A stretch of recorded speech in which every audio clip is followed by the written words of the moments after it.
Megan, can you hear me? Yes, I can. Okay, good.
got, I guess we got one prisoner. We have one prisoner.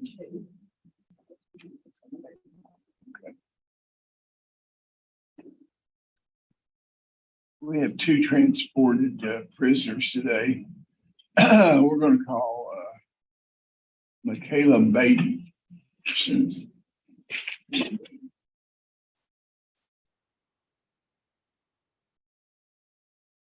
Good morning. Strictly all right?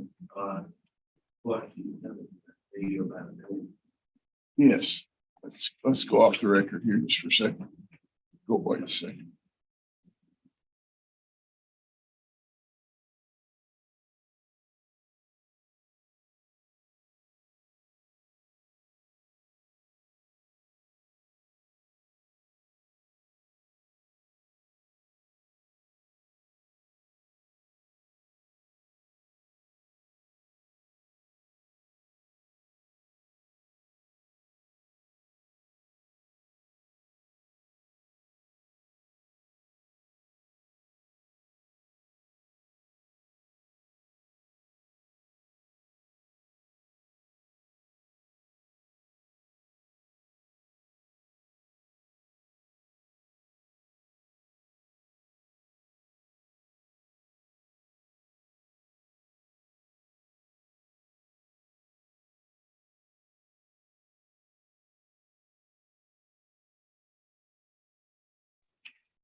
You're here today for the purpose of sentencing. Your year of birth is 1999. Last four digits of social security number 7372. Hey, have you had an opportunity to look at the pre-sentence investigation court number, probation, parole?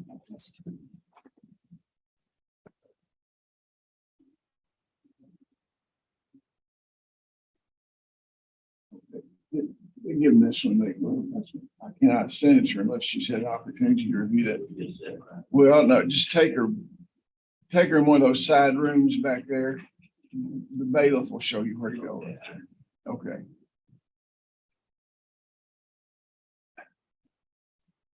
Now, I also know we got Jonathan Nethery for a suppression hearing.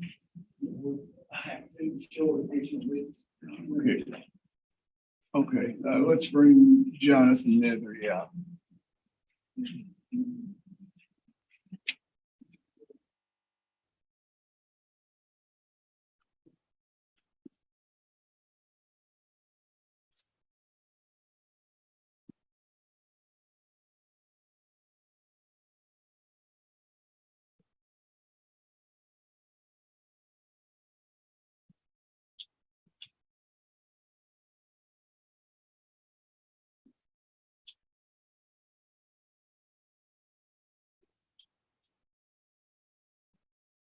Cumberland, Kentucky versus Jonathan Nethery, 21 CR 00149. You're Jonathan Nethery. Okay, born in 1990. Last four digits social security number are 1652. Is that correct? Okay, we're here on a continuation of a suppression hearing. Is that correct? That's correct. Do you have a witness to call? I think I have two. You'll come forward. We take the witness stand over here. You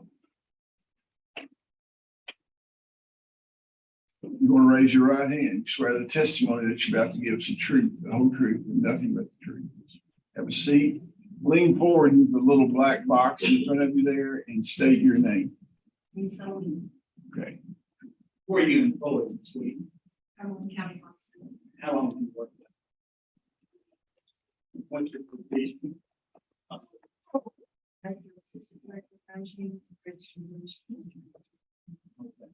want to ask you about the events that occurred on March 19th, 21.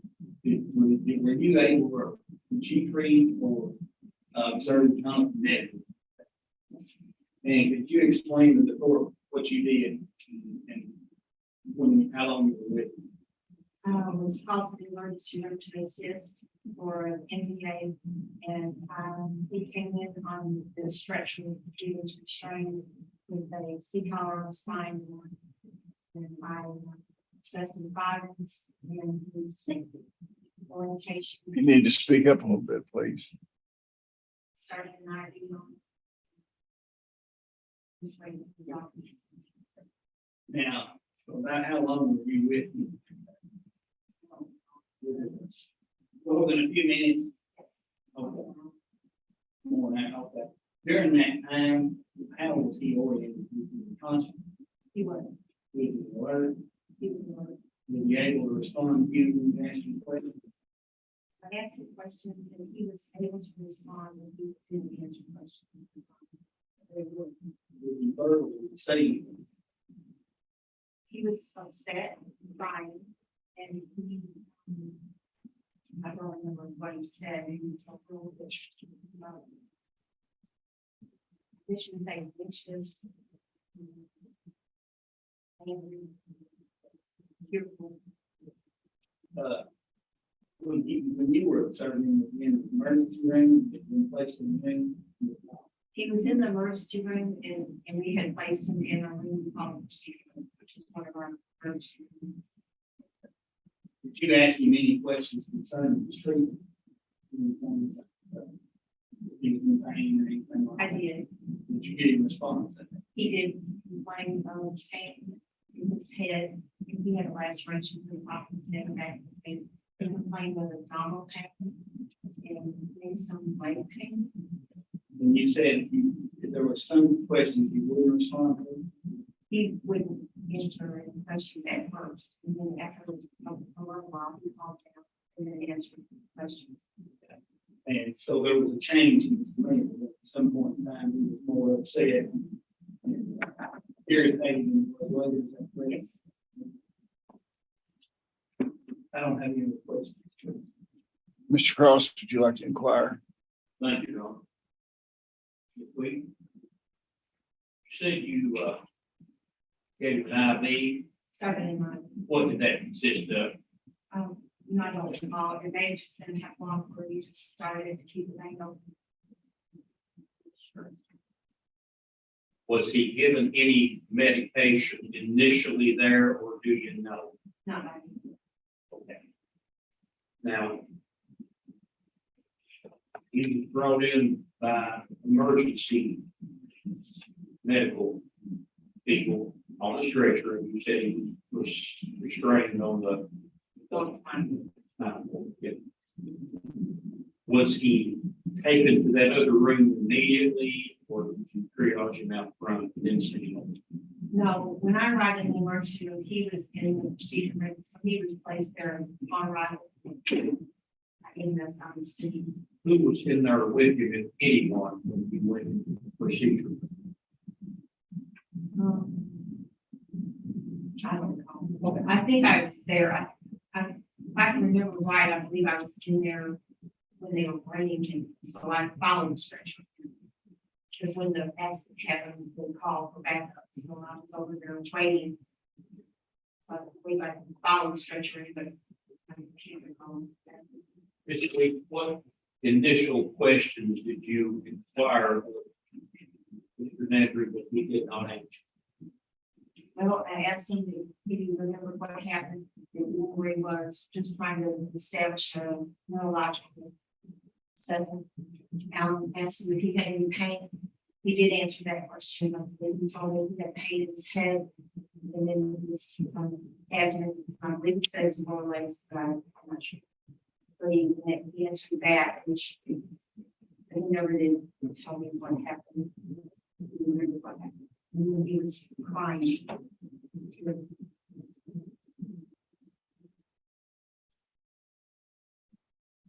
Was anyone else present at this time when you were inquiring?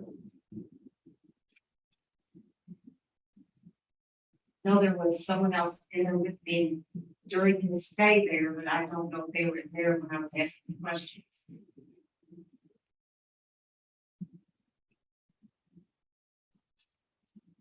You've been a nurse for a long time. I know. Did he appear to be in extreme pain? He, not extreme pain, but he appeared to have pain. He had a laceration on his head. He appeared to have pain in his head.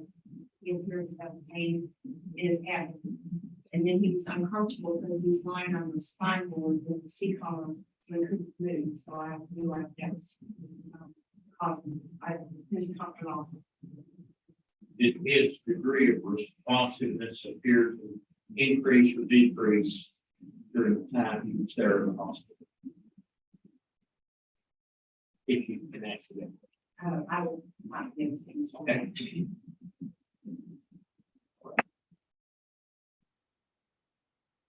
What, if any, communication did you have with the police officers regarding Mr. Medley's condition? If I recall, I believe an officer was in the room periodically, but I couldn't tell you who, and I don't remember. You didn't talk to the officer at the testimony. I don't think so. Can this witness be released? You may be released. You have another witness?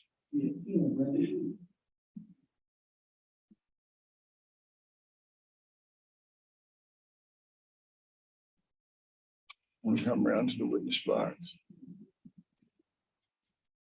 You raise your right hand, please. You swear the testimony you're about to give is the truth, the whole truth, and nothing but the truth. Yes, Sit in the chair there, lean toward the black box and state your name, please. Tina Brown. You may proceed, Mr. Tucker. Now, Ms. Brown, at one point in time, you got employed as a nurse. Yes, I'm still a registered nurse and I am employed PRN, which is an as needed basis. with Cumberland. How long have you been a registered nurse? I have been a registered nurse for over 26.5 years. I worked at Cumberland County Hospital for 12.5. Were you working on March the 19th, 2021? Yes, And during that time, would you call in because of remote visit? I was working, I was the registered nurse assigned to New York that day. Okay. And did you treat Mr. Nedley, Ms. Baker, that day? I initially treated Miss Baker that day and after her transfer, I moved to Mr. Baker. Okay. And what did you do as far as regards Mr. Nedley's treatment? I assisted Dr. Flowers Senior in suturing the laying on top of his head. Okay. Now, during that time, even during the suture in the wound, was Mr. Nedley conscious? He was conscious. And what was his demeanor? How was he acting during the time you observed? From what I recall, he was still unhappy and agitated at times and combative at times with that, kind of cussing at us. Okay. Can you say combative? It was limited to words rather than physical action? Yes, he wasn't like hitting at us, but he was cursing at us. Okay. And was he cursing at you for any particular thing or just in general? He was just in general agitated. I do recall when we removed his C collar and the findings that held his head in place that he called me a specific name. Okay. Didn't like that. No, Okay. And so he was, you would say he was alert during this entire time that you were checking. Is that correct? yes. Did he ask for anything specific? He hollered out at times for his baby mama. What, her busy or what you want to say? I assumed he wanted her to come into the room. Okay.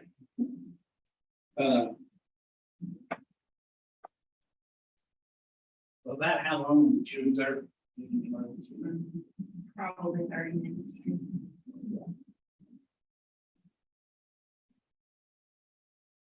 Did you happen to ask me any questions? Not that I recall. No. Did you ever observe him when he was acting like he was unconscious and unable to respond? No, Question.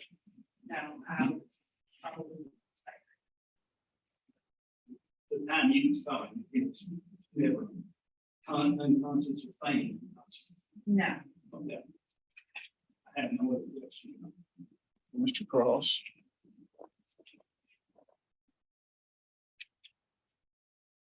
You estimate how long Mr.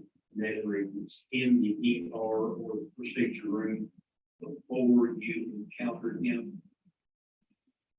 I honestly don't know. I probably like review the chart, make an estimation, but probably an hour more. Okay. So he would have been in there for an hour before you got. Right. Yes, he came in first and went to the procedure room, and Miss Baker came in second and went to the trauma room. Did you, Ms. Brandon, have any discussions with any law enforcement officer in regard to Mr. Nedry at all? No, sir. Was he given, to the best of your knowledge, any medication, anything for pain while he was there? I do not know. I do not. No further question. No redirection. You may be excused. No, I'd like to introduce Mr. Nedry, medical records in the hospital. Basic treatment. If you present without objection, they should be entered into the record. Okay. Now, does this stand submitted now, or do y'all want to? Okay, how long do you want to brief?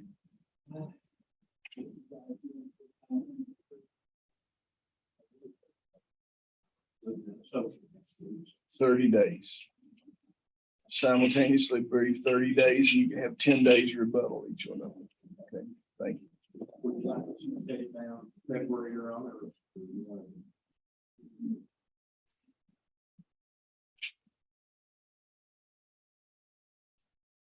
All the forensic information back on this thing, all the tests and everything. Well, there's no reason to set it down again. I'll enter my ruling and we can just set a trial date if I don't suppress. That way we won't have to wait till February to set a trial date. Because he's incarcerated, and I'm going to advance this case on the docket if I find that these Fourth Amendment rights weren't violated. Okay, thank you very much. Let's now y'all, Mr. Bailiff, help these officers here present me with some papers so they can be on their way here. Okay.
The other with Caleb Bailey's. Thomas Jacobs.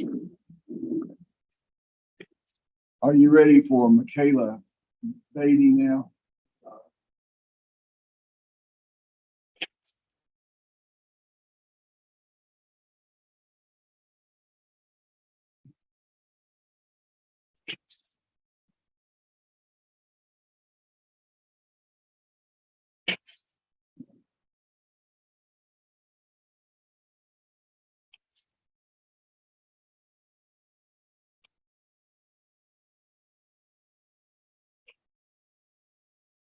Did I have my pre-sentence investigation board ready?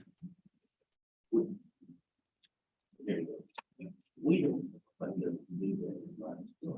Well, we're far advanced now. It's just. Get you know, it cuts down on the COVID transmission when we have this intervening party. Okay, we look at Commonwealth versus Michaela Beatty, 21 CR 00128. We're here for sentencing. Previously, I asked you if you had time to look at the pre-sentence investigation. Have you looked at it now? Is it correct substantially? Substantially, there two matters. Correct about probation officer about you paid. What are they? One that she only been married for Okay, that's why, and on one reference for the male rather than female. okay, That, okay. Okay, on a plea, is there any reason why she shouldn't be sentenced? If on a plea of guilty to assault, second degree extremist emotional disturbance, defendant shall receive a sentence of 5 years, serve 90 days in custody, an additional 90 days in home incarceration, balance pretrial diverted for 5 years, diversions to be supervised. Does she have, were the 90 days from today or were they, 9 days. how many days does she have? She had more than that, didn't she? we would. I forgot what day. 21 days. Okay, so she has some time to serve then. Okay, Your Honor, what are the court costs in this case? $210. I'll wait till you get out. You can pay that at $30 a month after you get out. Okay, 30 days after you get out, the first payment, and then the probation parole officer will be over to meet you before your 30 days. Before your 90 days are out to arrange your supervision, okay? Do you have anything else, Mr. Rich? I was going to ask, of course, been willing to probate. This is, she's entered a plea agreement, and I think we will take a look at that. She can, I guess, it's a pretrial diversion. It's a diverted there, No, right? yeah, that's incorrect, Judge. That's not correct. Okay. It should be probated. So that correction. Okay, thank you very much. And so that means at some juncture that if she's incarcerated, she would technically be eligible for shock probation before her 90 days are up. Yeah. You know, so if you can talk about filing that with the Commonwealth, but I think she got a pretty lenient sentence here and she'll be out. It won't be that long. Well, I don't know. I can rule pretty quickly if they're cogently presented, if you don't confuse me. Okay, thank you very much. Bronny Bates.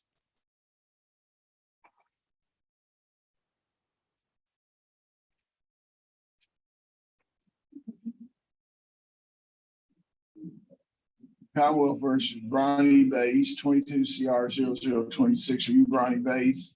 Born in 1984. Last 4 digits, social security number 5442.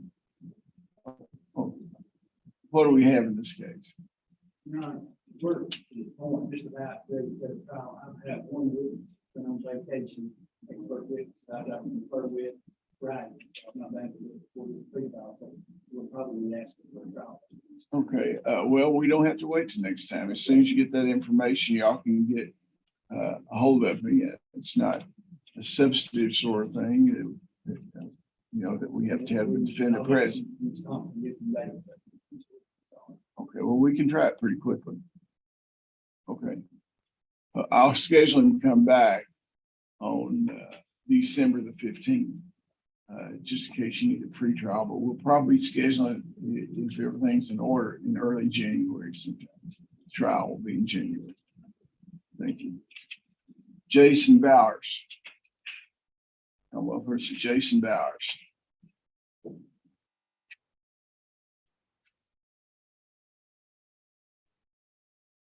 Are you Jason Bowers? Yes, sir. Were you born in 1984? Yes, sir. The last 4 digits, social security number 7956. Yes, sir. Mr. Stockton, what do you have on Jason Bowers? Is this a felony plea? Virgin.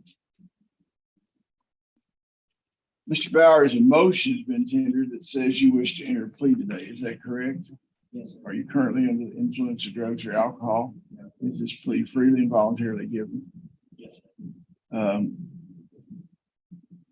Are you the same person named in indictment number 22 CR 0082?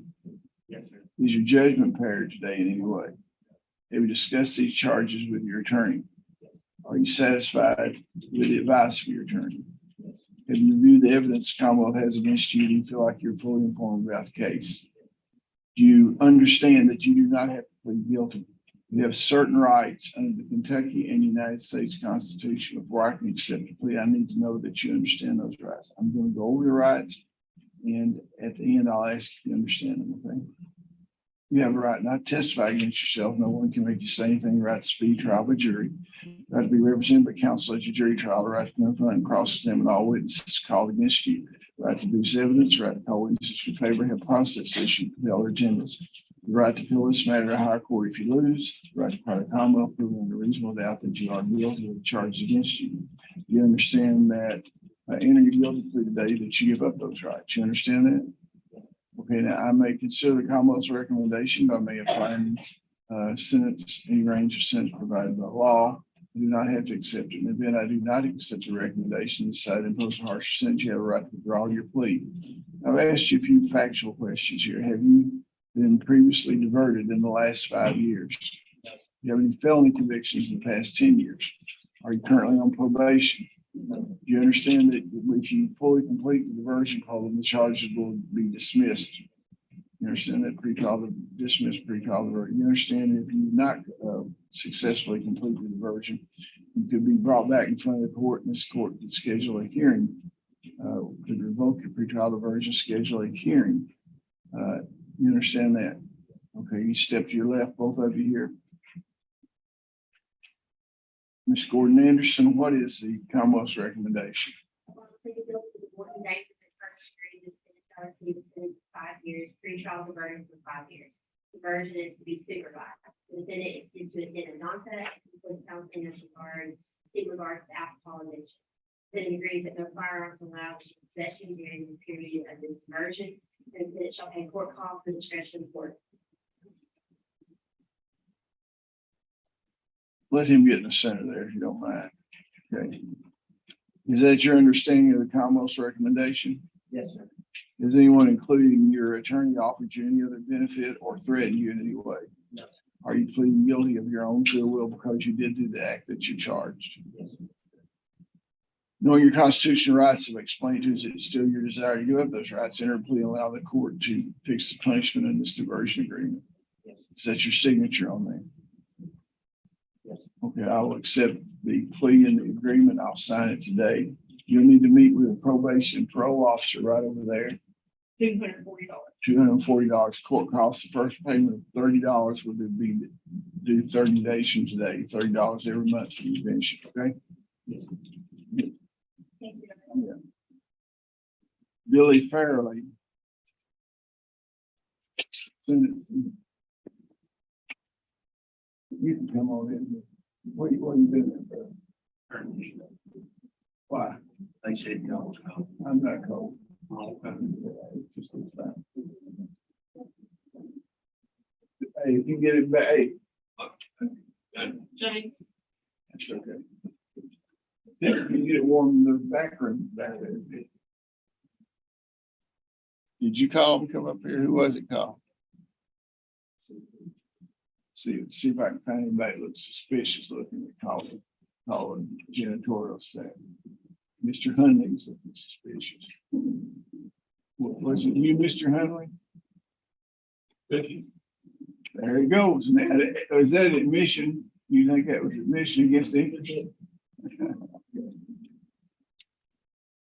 Commonwealth versus Billy Fairley, 22 CR 0075. You are Billy Fairley, born in 1974. Let Mr. Fairley get in the center there. I know.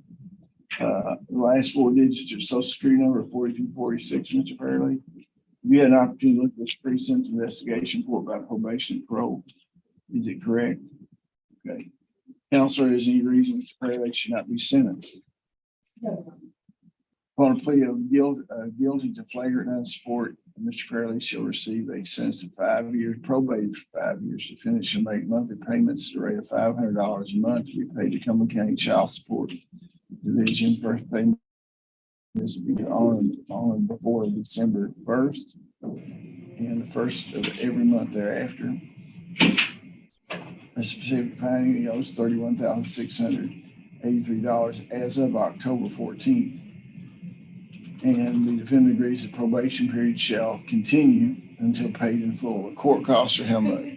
$185. So you need $30 a month, starting 30 days from today to pay your court costs in addition to the child support payments, okay? And you talk to the probation parole officer right over there. Grady Finley. Says there's an active warrant. Okay. Annabelle Harley. She's incarcerated. Where? And here comes her. Okay, so we'll move her down to that docket, correct?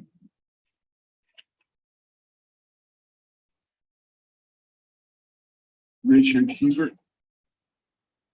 That case is continued by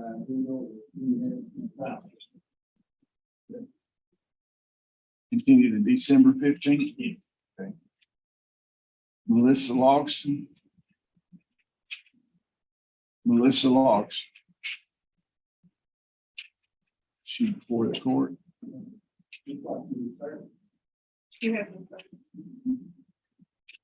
Who's on her bond? Your Honor, she may be incarcerated still. She had charges out of Park County, I believe. And I believe they have full time. So she is in Bear County Jail or the move? No, she's in Hardin. She's in Hart County. Well, we'll just need to continue her, I guess, over to December the 15th.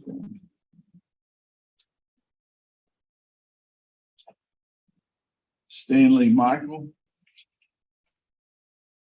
Stanley Michael.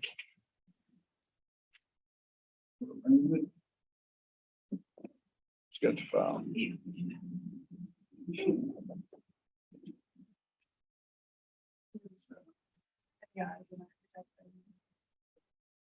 Cromwell versus Stanley Michael, 22 CR 0090. Are you Stanley Michael?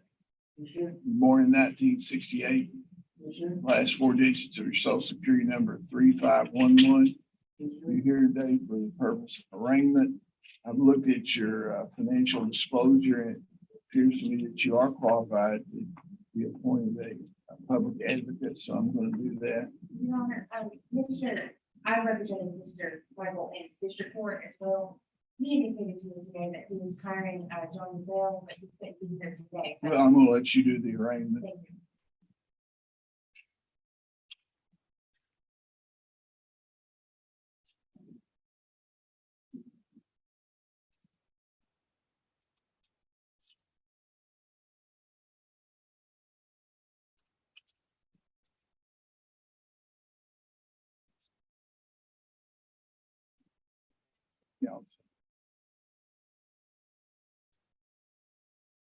Yeah, I'm going to let Ms. Costello stand in for the purpose of arraignment, and then when Mr. Bell makes a written entry of appearance, then we'll send the discovery over.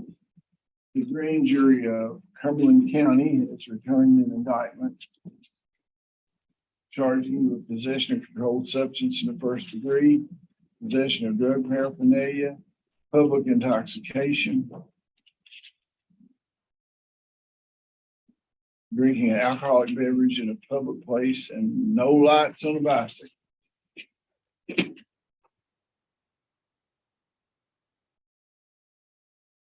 You acknowledge the identity of this gentleman and receive the indictment, away formal reading and arraignment, their plea of not guilty, Yes, Your Honor. reserving all pretrial motions. You want to forward that indictment to Mr. Bell?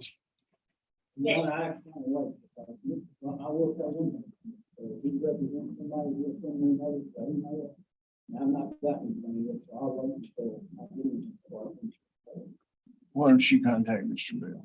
I will, Your Honor. Okay, she'll contact Mr. Bell. Okay, this case is next set for December the 15th. Have you paid Mr. Bell yet? I'm in the video, And I got that, I mean, one weekend and next day or two. Well, okay, well, Rest of it, and the rest of it up, he's gonna have to say he's gonna take. okay. Okay, well, we'll be back here on the 15th, and if he doesn't take it, you need to immediately call the public defender's office. Okay. You can't get arrangements because I want you to be back here with an attorney on December 15th. Okay? Sure. Okay.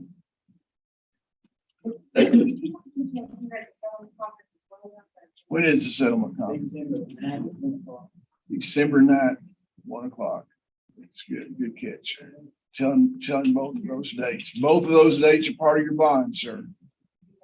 December 9th and December 15th. James Riley.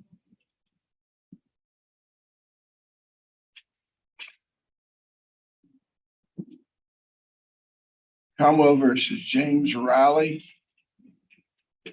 22 CR 0091. Are you James Riley? Born in 1959. Last four digits, social security number 8554. Are you represented by an attorney? Where is he today? Do what? On the beach somewhere. Yeah. Ms. Costello, I'd like for you to stand in for the purpose of arraignment only. So he's going to stand in. If you have any questions during this arraignment, you can step back from the podium and ask her, okay? The grand jury of Cumberland County has returned an indictment. Mr. Riley charged you with trafficking in controlled substance, possession of controlled substance, possession of controlled substance, second degree, possession of drug paraphernalia, possession of controlled substance in the third degree, possession of controlled substance not in the original container, possession of marijuana, driving on suspended operator's license, failure to maintain insurance on a motor vehicle, careless driving, and unapproved no eye protection devices. You understand those charges? Okay. Counselor, you acknowledge the identity of Mr. Riley, received an indictment, wait formal reading arraignment, enter plea of not guilty, reserve all pre-trial motions. Yes, sir. Now, you made a complete arrangement with Mr. Poindexter to represent you, paid him, got him retained, all that kind of stuff. Well, I think we'll take the indictment back and leave it in the file. Mr. Poindexter can contact the Commonwealth Attorney's Office for discovery. Thank you. Okay. You be here on the 9th of December with Mr. Poindexter for negotiation. And the next court date is the 15th. 15th and the 9th of December are both conditions of your bond. Do you understand that? Okay, thank you. Elizabeth Scott.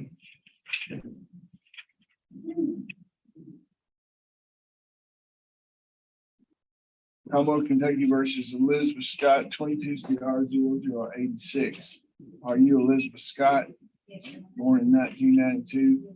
Last four digits of your social security number 55440. Is that right? You're here for the purpose of arraignment. I've looked at your affidavit. It appears that you are eligible for the public advocate.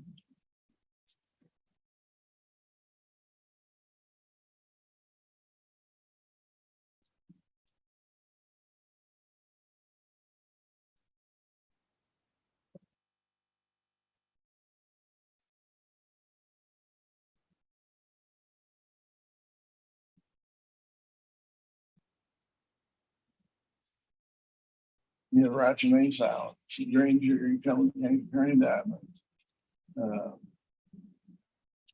charged you with theft by unlawful taking and disposition.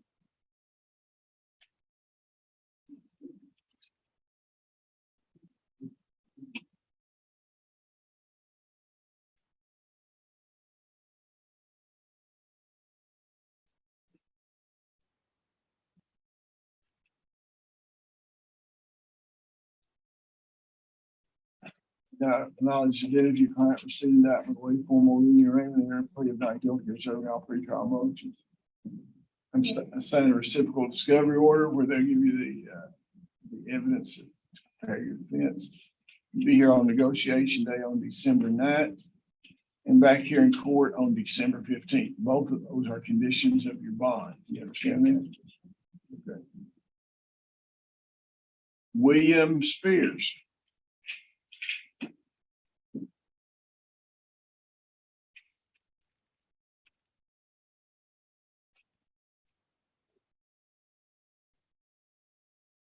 Commonwealth versus William Spears, 22 CR 0087. Are you William Spears? Born in 1974.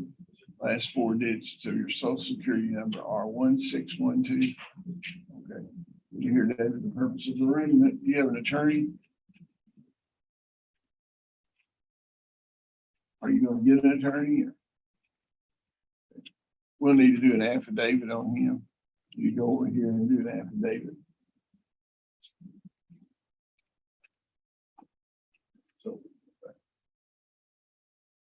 So, Amy Stinson. Commonwealth versus Amy Stinson. Says for review on here, Mr. Stockton. Are you Amy Stinson, born in 1981? Last four digits, social security number 5671. I don't know why. She was admitted in very important meeting. So these things would be old things that have an attitude or I'm just kind of like. very important meeting. Okay, well, let's just continue this generally for redocketing. So you say you got a pretty good shot on this and you create, finish drug court, okay? Is that correct, Mr. Stockton? Okay, okay, thank you very much. Dylan Weaver. Dylan Weaver. Commonwealth versus Dylan Weaver, 22 CR 0065. Are you Dylan Weaver? Okay, now there's also a case, Tammy Weaver. Are those companion cases? Yes, right. What's the story on the two cases?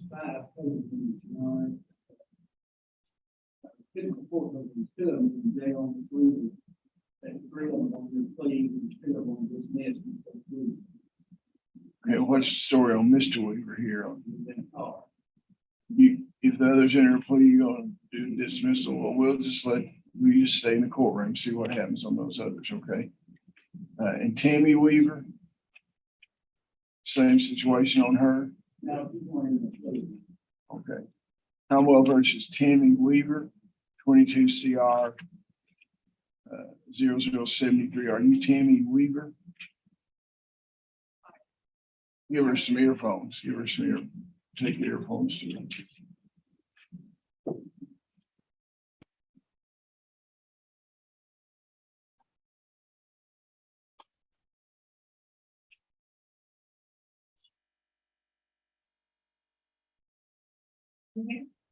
Are you Tammy Weaver? Can you hear now?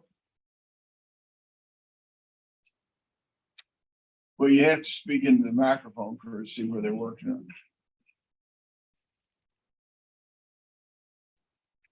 Okay, how about now? They weren't working together a couple weeks ago either. Hello. Hello.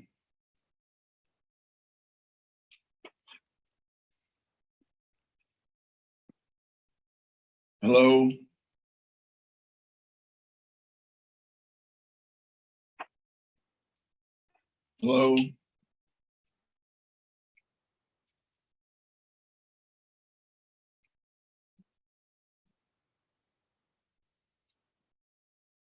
Well, I'm going to talk real loud. Can you hear me? Can you hear me now, Ms. Weaver? Hey, I understand that you are going to enter a plea today. Is that correct? It's going to be a felony plea or a pretrial diversion. It's felony plea. Okay. Ms. Weaver, what's your year of birth? What's your year of birth? Okay. And what are the last four digits of your social security number?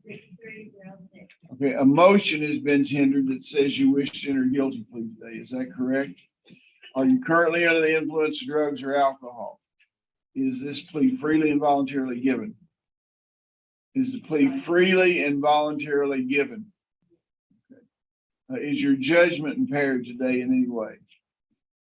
Your judgment impaired today in any way? No. Have you discussed this matter with your attorney? Are you satisfied with her advice? Have you reviewed the evidence the Commonwealth has against you? You believe you're fully informed about your case. You do not have to enter a guilty plea today. You understand that. You have certain rights under the Kentucky and United States Constitution. Before I can accept the plea, I need to know that you understand those rights.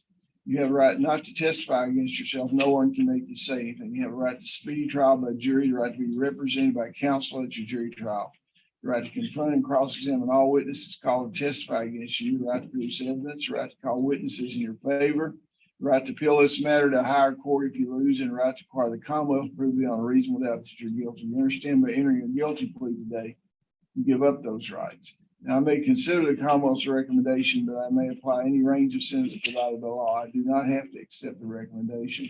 Prior to accepting the recommendation, I will wait the pre-sentence investigation report done by probation parole. In the event that I do not accept the Commonwealth's recommendation and decide to impose a harsher sentence, you have the right to withdraw your plea. You understand that? Okay, you step to your left. Mr. Stockton, what is the Commonwealth's recommendation? We were plead guilty to trafficking and controlled substance first degree citizen 10 years, 90 days home incarceration, balance probated for 5 years. She entered and completed the Cumberland County Drug Court program. She was accepted this morning. Forfeit the money in this case, receive credit for jail time served, pay court costs at discretion of the court, maintain gainful employment. There was a probated sentence offer. Reading on it's odd case, you got 5 people in the car with about 3 rounds of meth. This leader has a terrible criminal. Yeah. This leader, yeah. Okay. Is this the plea you agreed to? Has anyone threatened or coerced you? Has anybody threatened or coerced you? Has anybody threatened or coerced you? Are you pleading guilty of your own free will because you are guilty? Okay, I'll accept your plea, and you understand that after the entry of this plea, you're a convicted felon, and any future convictions could be enhanced as far as the range of penalty. You understand that? Is that your signature on there? I'll accept the agreement, order of pre-sentence investigation report be done in a probation parole and schedule you for sentencing on December the 15th.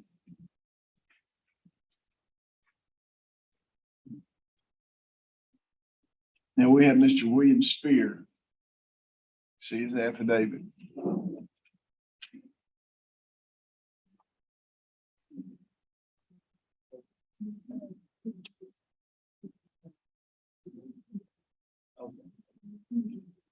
Mr. William Spear, do you have his file there? Cromwell versus William Spear. You previously identified yourself. Where's the affidavit? Okay, there you go. Thank you.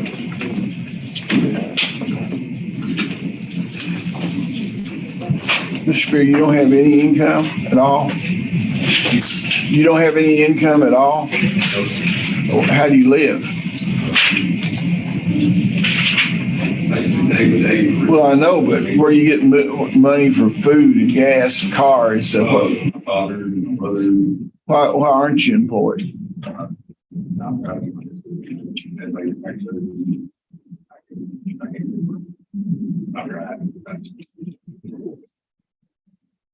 I'll reserve the issue to later. I'll go ahead and explore it, what you might have to pay.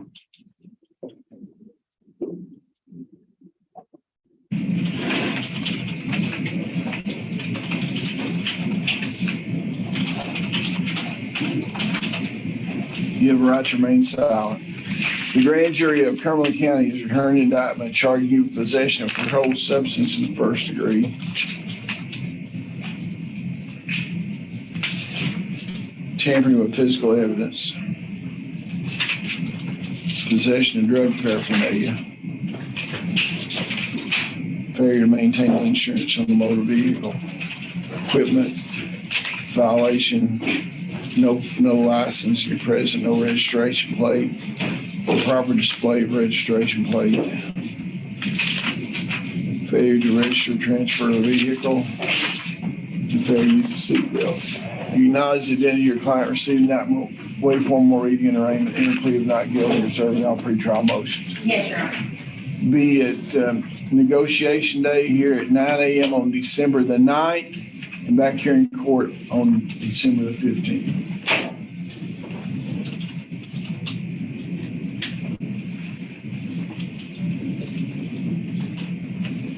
Thank you.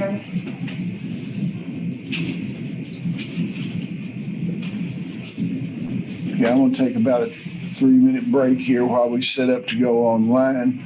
We'll do Kentucky Christian Recovery, then Marion County and Putnamville Correctional Institution. And then we will, yeah, I'm gonna leave Mr. Weaver here in the courtroom until the other pleas are in. They're in jail, those two. Oh, And once they enter their plea, I'm gonna call him back up. I thought Caitlin also was. I'll probably just submit an order on it.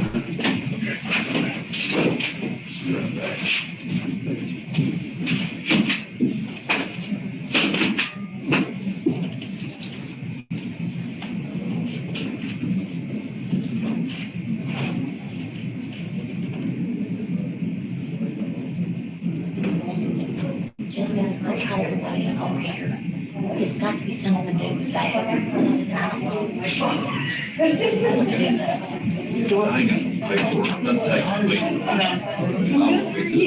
Yeah, you should be good.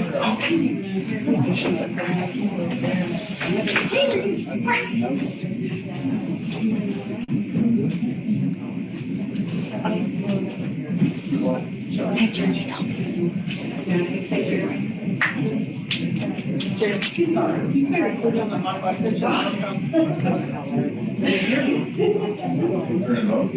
Just please. Tap on it, Thank you. See, it's changing on mine, like, so whatever's being recorded is changing, but this isn't. Right. This isn't changing.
You're muted, Judge.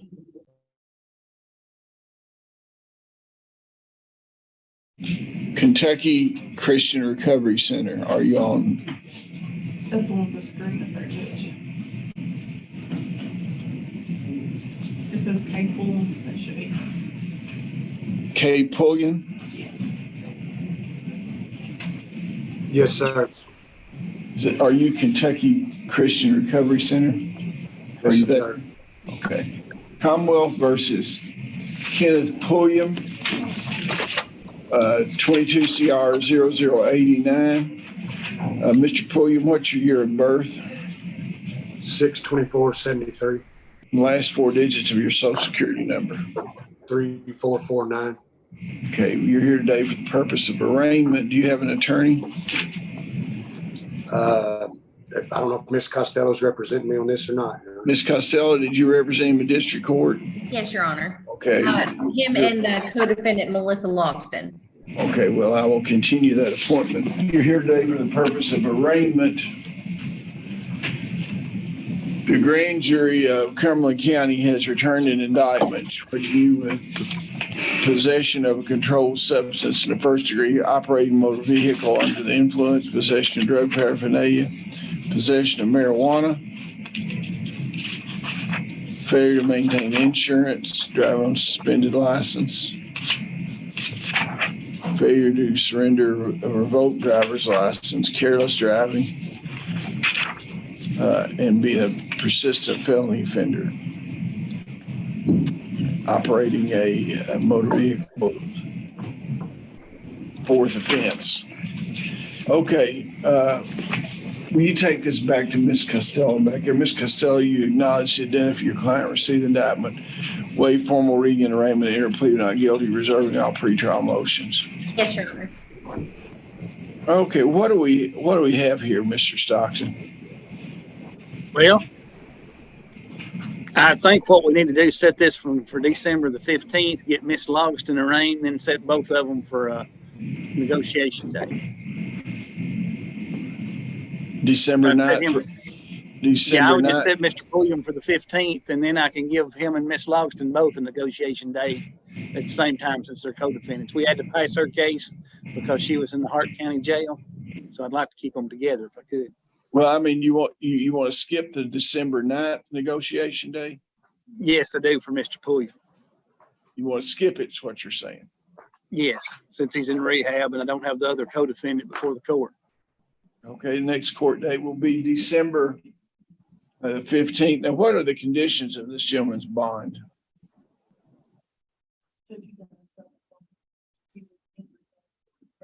Yeah, what are the conditions of his bond? Though he's got a bond. We had a summons, there's still a bond.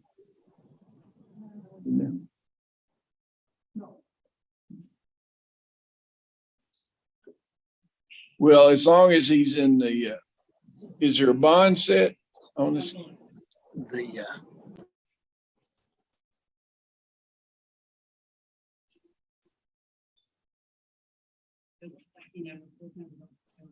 There was a summons.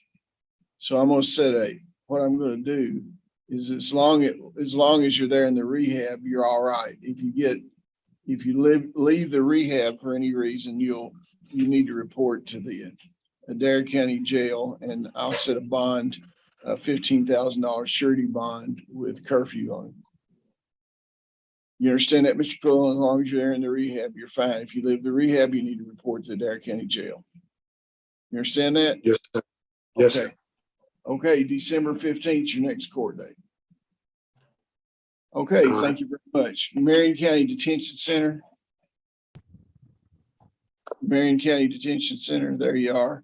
Commonwealth versus Andrew Weiss, 22 CR 0011 and 21 CR 00120. Are you Andrew Weiss? We're on a motion for shock probation. Ms. Costello, did you file this? Yes, Your Honor. And this is one where Mr. Weiss was referred to the drug court program to see if he qualified, and he was accepted this morning as well. So if the court would shock him on these two cases. When's the orientation? I will talk with Mr. Murphy. I think it's Monday or Tuesday. Well, you find out when the orientation is, and I'll sign a shock probation order. It's okay with the Commonwealth, I'm sure, right? It is, Your Honor. I'm going to give him a shot. He needs to realize if he doesn't make drug court, though, he'll be back in the same predicament. You understand that, Mr. Weiss? Okay, so what I'll do, I'll sign an order, and he can, since he's in Marion County, it's not that far, but we'll release him that morning of the orientation. Whatever the morning is, we'll let him out 2 hours before he's supposed to be back down here. The orientation, that gives him a little time to come back down here and clean up and things before he goes in, okay? Great. Thank you very much, Your Honor. Okay. Putnamville Correctional Complex. Yes, Your Honor. Here, y'all on Putnamville? Yes. Rodney Miller, are you Rodney Miller? Yes, Your Honor. What's your year of birth, Mr. Miller? 2/24/90, Okay, and the last 4 digits of your social security number. 7516. Okay. Now you're represented by counsel, is that right? It says Dustin Warren on here. Who is Dustin? Is he representing you? He, yes, Your Honor. He withdrew, Your Honor, I think. I don't have anything on my, He was representing him before Mr. Miller got incarcerated in Indiana, and then he withdrew, I think. yeah, I don't have any of that on my Commonwealth, official court record. So I'm not aware. Okay, you have a right to remain silent. Anything you say can be used against you. What do you need from us today here, Mr. Miller? Well, 2 things. I filed for an IAD to get down there and to get my case resolved. I'm currently incarcerated in Indiana. I got a motion objecting this back from Mr. Stockton. I guess I didn't go through the proper procedures of what he needed, even though I included a notarized document from the place of incarceration. Mr. Stockton, what do you need here?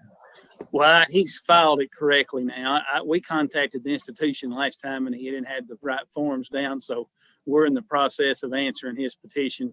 I've got to get some forms from Probation Parole Department of Corrections and fill those out and get with his institution up there so he can be transported down.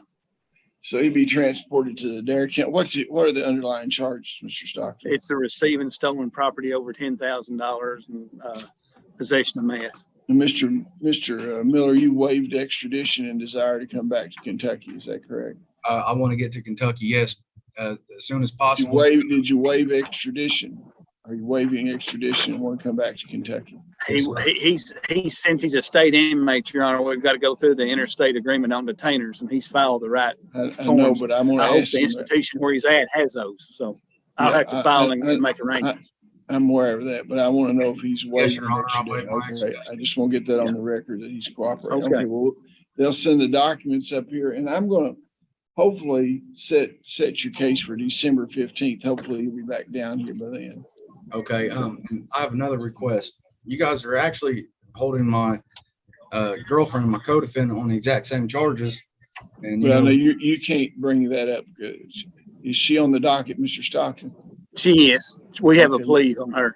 Okay, she's going to enter a plea today, so I'll take care of that, okay? okay, well, I can't put it on the record No, you I can't do can't get anything on the down there. record right now, no. to admit guilt. No. We'll address that later when you get down here. I don't want you to admit anything without a lawyer, okay? So take a look at the thing, see what's in your best interest, okay? Okay. Thank you very much. Okay, Mr. Williams, I got another question. Well, we're finished, kind of, okay? Because I've got a docket. I'm afraid you'll say something that could be used against you, okay? Well, Thank you very much. You guys are holding. Let's go to Wayne County. Wayne County Detention Center.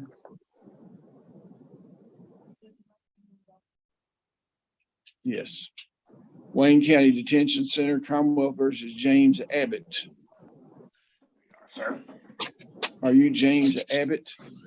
Yes, I am. Sentencing. Have you, Mr. Abbott, what are the last 4 digits of your social security number? 5224, What's your year of birth? 1982. You're represented by Ms. Costello. Have you had an opportunity to look at your pre-sentence investigation report? Yeah, I looked at it. Is it substantially correct? The, on the, where it showed what I had in the 2 baggies for the meth, it was, that was all wrong. It wasn't, that was too much. In the nature of the offense, Yeah. he has an issue with how it's described, Your Honor. The only other correction other than that was that his children were left off of the family members. Okay, and can you provide that to probation and parole? Yeah, I have their names to give to probation and parole and their ages. We'll take care of that for you, sir. Is there any other reason that this sentence should not be imposed, counsel? Your Honor, this was a sentencing after Mr. Abbott's diversion was voided by this court last month after he stipulated to the violations. Yes. He would ask the court to consider allowing him back out on probation to attend Spark in Russell Springs. It's a long-term treatment facility. That would enable him to be sober and then work towards paying his child support as well, because he does have an outstanding child support obligation. Well, I appreciate that. He was given a pretrial diversion, and he Yes, did Your Honor. not successfully complete that. So he, got revoked, and I'm going to send him to the 3 years. Now, however, once he gets in the penitentiary, get things lined up, maybe get some treatment there, I guess he would still be eligible for a shock probation motion, wouldn't he? So, but he's not eligible for that right now. So I'm going to sentence you to 3 years, and we'll make sure that the changes that you asked to be made are addressed in your pre-sentence investigation report. Thank you very much. Is there anything else in Wayne County there? Thank y'all very much, Wayne County. You may be excused. Let's go to Adair County. Oh, we got left there, looks like. Good.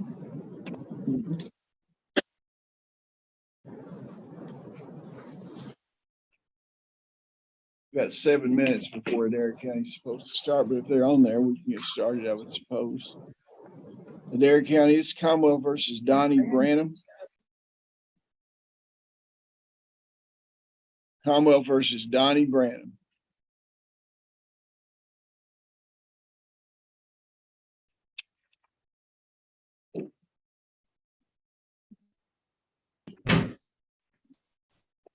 Good morning, Mr. Branham.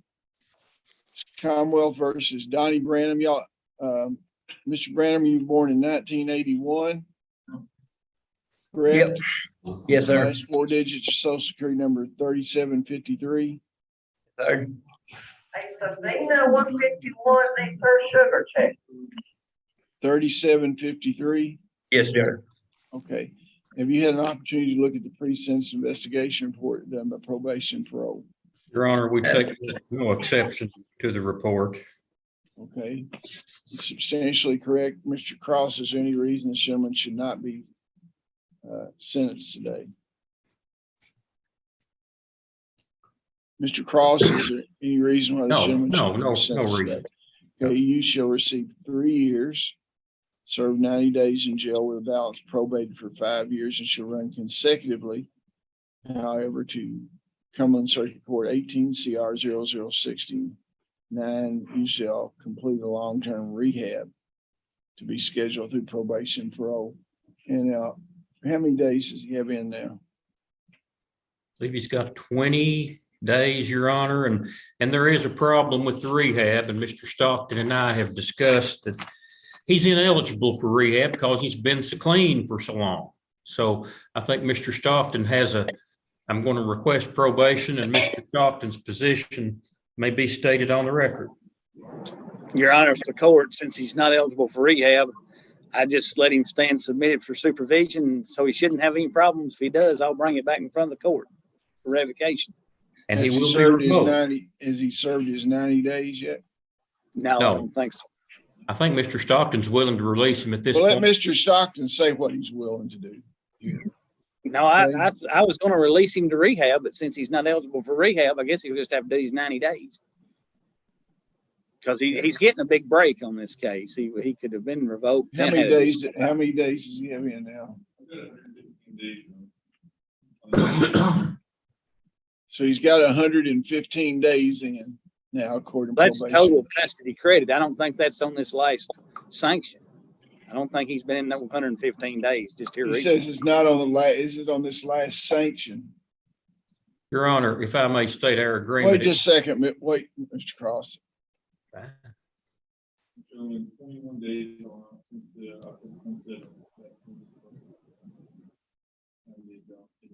Okay. 21 days on 90. He has 21 days on the 90. Now, Mr. Cross.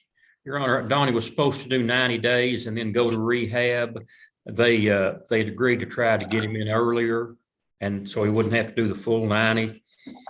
All I'm requesting is that he be released at this point in time on probation, but it's whatever Mr. Stockton and the court want to do. He done very well for several months. Well, I'm gonna, as far as I'm concerned, the agreement was serve 90 days in jail with the balance probated for 5 years. And then he goes to a long-term rehab. So he can get out at the end of his 90 days. And then the rest of it, we probated and run consecutively to 18 CR 0069. Okay, thank you very much. Thank you. I understand, Your Honor. Yeah. Your Honor, I've got one other criminal case. And he ought to be. What is it? Bricker. It's next on the docket. Paul Bricker, Commonwealth versus Paul Bricker.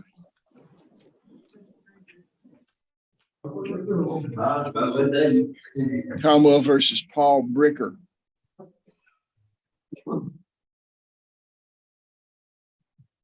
Commonwealth versus Paul Bricker, 22 CR 0084. You're here today, Mr. Bricker, for arraignment. Your attorney is David Cross, I believe. Is that correct? Your Honor, I need to enter a limited appearance. Wait just a second. Excuse me. Okay. Mr. Bricker, were you born in 1985? Yes, sir. Last 4 digits of your social security number are 1839. Yes, You're sir. here today for arraignment. You have a right to remain silent. Now, Mr. Cross, what are you trying to say? Your Honor, I'd like to enter a limited appearance for Mr. Bricker. He has a divorce hearing scheduled for December, and based on the outcome of that, we'll know whether or not we can come to terms on him hiring me. At this point in time, he can't afford me. But I'm willing to enter an appearance and plea of not guilty for him today, but I Wait would. just a second, Mr. Cross. Yes, In other words, he hasn't retained you yet. correct. He hasn't retained you yet. So, and when is this divorce thing that you're waiting to see about? It's set in the middle of December. Well, the problem is that's after our negotiation day and probably after our next rule day. Well, Judge, this is a real complicated case from the looks of it, so I don't think it's going to resolve too quick anyway.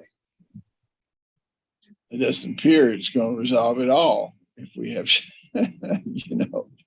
I will allow you to the limited purpose of arraignment. But Mr. Bricker, the grand jury of Cumberland County is. Mr. Bricker, let me ask you this. If you don't hire Mr. Cross, are you going to have money to hire another attorney? No, sir.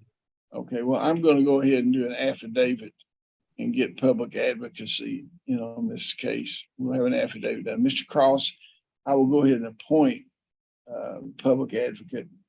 And then if you come to terms, Mr. Bricker, you can enter an appearance in the case. I think that's cleaner, okay? That's fine, Your Honor. I appreciate it. Okay, public advocate on the line there.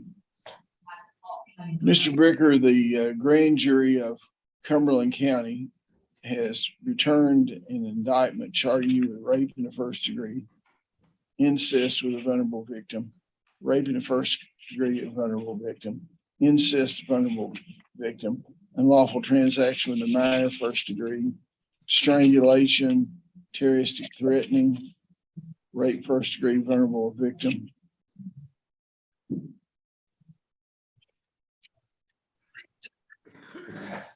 Incest, vulnerable victim, and sodomy, first degree, vulnerable victim. And we take this back to the public advocate. Ms. Costello, you've heard this gentleman acknowledge his identity.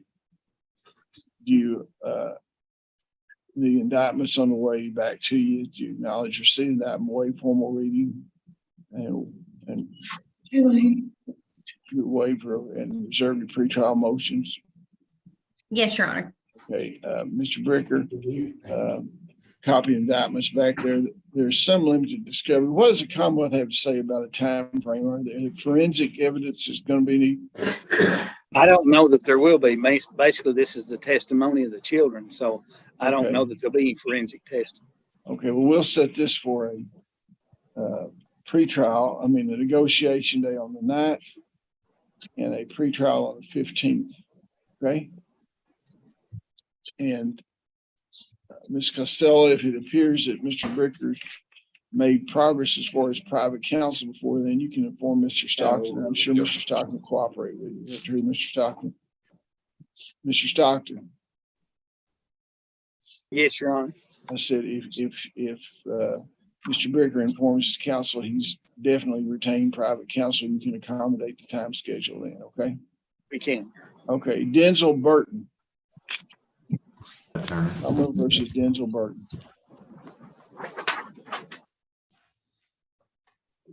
Who's waiting on the grand jury downstairs? I need that file.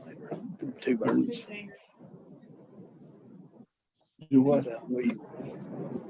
Okay, okay.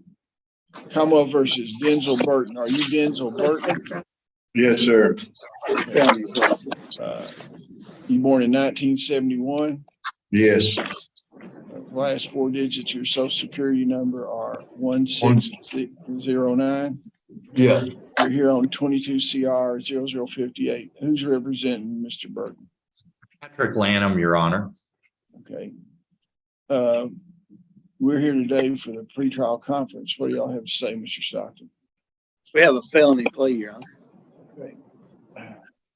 Judge, I have the paperwork here with me. Do you want me to? I'm sending it with Ms. Costello, the offer and the motion to enter a plea.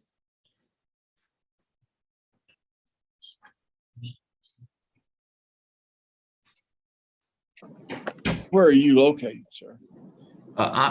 My office is in. No, you back here? Are you here in the Justice Center? I am. I'm using Ms. Costello's computer. Just leave it back there, and then I'll send for it. I will want you to hold the signature up so he can see it when it comes time. Okay. Understood, Your Honor. Okay. Mr. Burton, a motion's been tendered that says you wish to enter a plea today. Is that correct? Yes, sir. Are you currently under the influence of drugs or alcohol? Oh, Is this plea freely and voluntarily given? yes, sir. Okay, are you the same person named in indictment number 22 CR 0058? Yes, sir. Your attorney's on the screen there. Have you had plenty of time to discuss this matter and become fully informed about your case with him? Down in their office yesterday. Yes. Are you satisfied with his advice? Yes. You have certain rights under the Kentucky and the United States Constitution. Before I can accept a plea, I need to know that you understand those rights.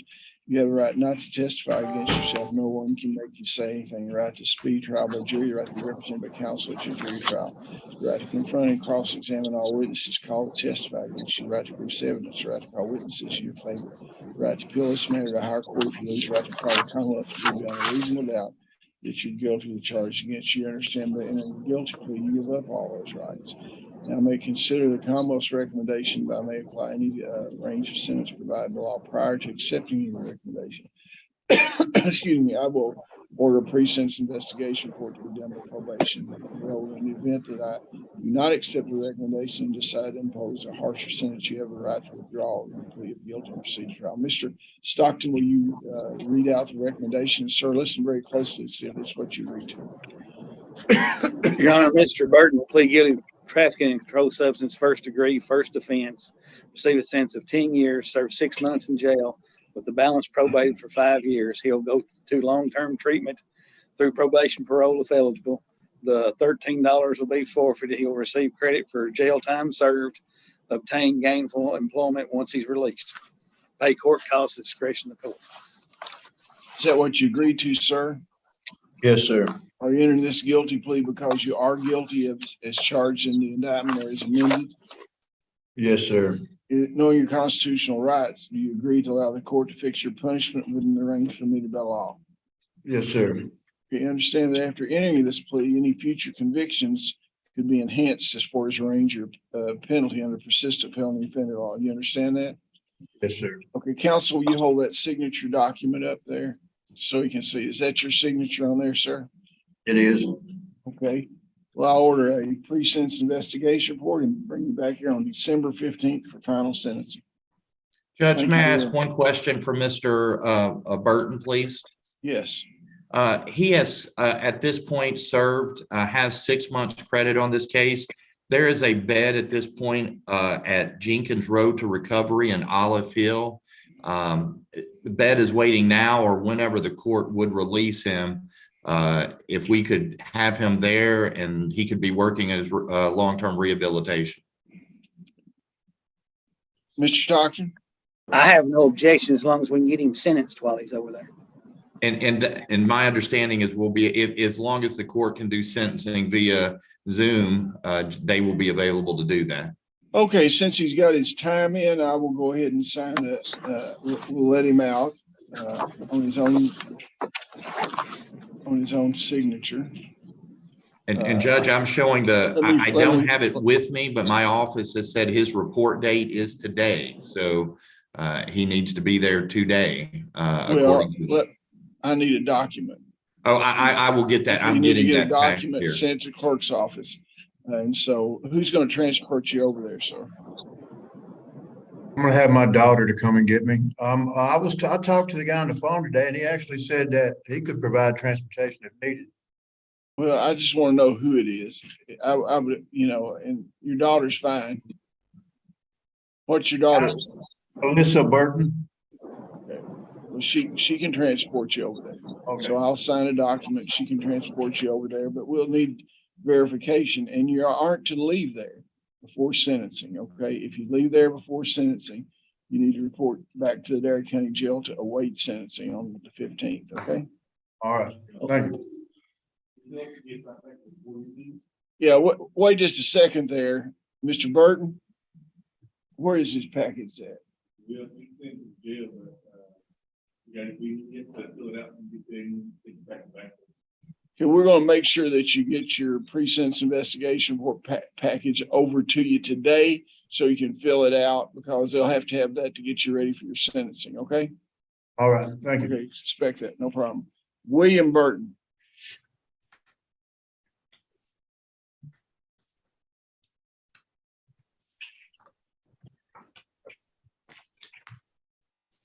Commonwealth versus William Burton, 22 CR 0059. Are you William Burton? Yes, sir. You're here on a pretrial conference. Was your year of birth 1996? Yes, sir. Last four digits of social security number 2964. Yes, sir. Okay. What does the Commonwealth have to say about Mr. William Burton? Have a felony plea, Your Honor. Okay. Mr. Burton, a motion has been tabled that says you wish to enter a plea today. Is that correct? Yes, sir. Are you currently under the influence of drugs or alcohol? No, sir. Is this plea freely and voluntarily given? Yes, sir.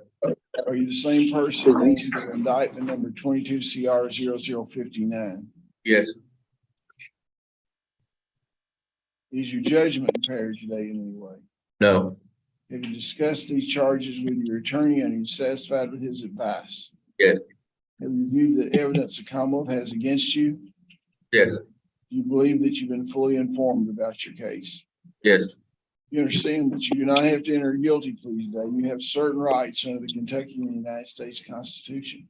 Yes. You need to know that you understand those rights before I can take a plea. You have a right not to testify against yourself. No one can make you say anything. Right to speed trial by jury, the right to be represented by counsel at your jury trial.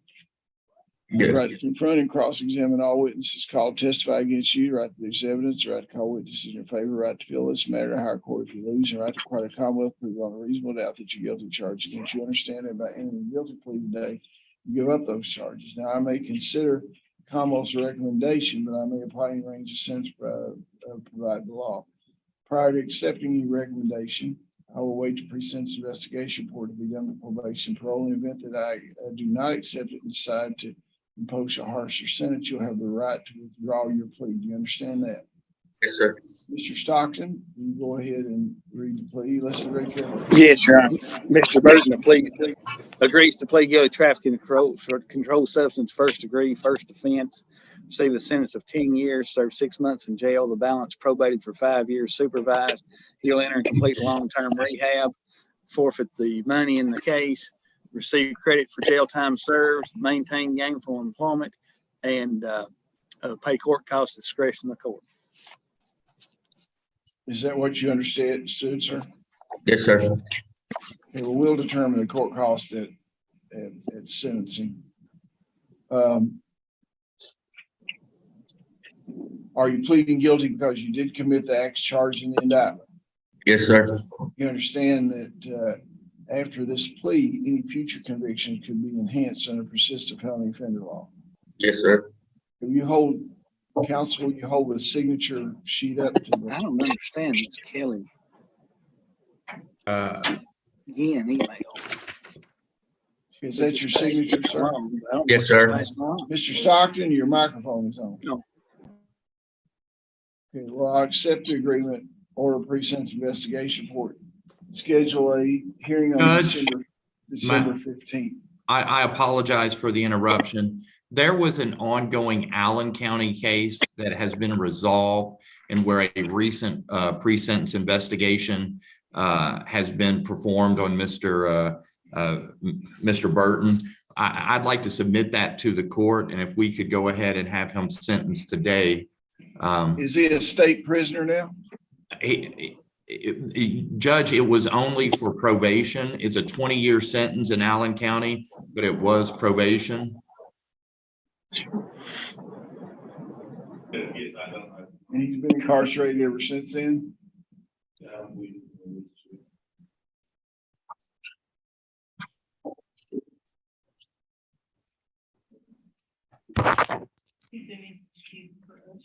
Judge,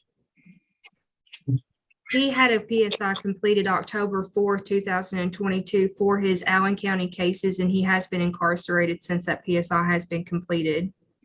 Okay, you willing to waive that, Mr. Stockton, then? I am. Okay. Now, what about his 6 months here? Where is he at on his 6 months here? Is he supposed to serve 6 months for this case? Is that right, Mr. Stockton? Yes, I figured he would have it in. He's been incarcerated ever since he's been picked up in this case. Judge, he was picked up in late April, so determining on how he was given credit for time, he has. That's why I'm asking probation and parole to answer this question. He has 203 days in as of today. Okay, was there any rehab requirement for him, Mr. Stockton? I put it in there, Your Honor. I don't know if he has one lined up or not. You'll have to see the SSC if he does. Judge, Allen County has already got a long-term rehabilitation in that case as well. And he has that, if he can give you the name of the center that he's going to. Victory Lane and Bowling Green, I have a bed date for today. Somebody just needs to get some documentation to us on that. I sent the paperwork with Patrick. I have the information from the Allen County Court, all that casework, Your Honor. I can provide that to the court as soon as I'm off. Provide to Commonwealth Attorney's Office. I will, Your Honor. Okay, well, I'll sign the documents. Who's going to transport you, Mr. Burton? My mother. Well, that'll be fine. We'll try to sign the document and get it over there to you. Okay, hope things turn around for you, man.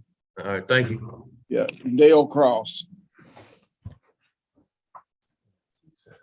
Commonwealth versus Dale Cross. Do what? He was in his state. Yes, he was sentenced. Mr. Burton was sentenced today.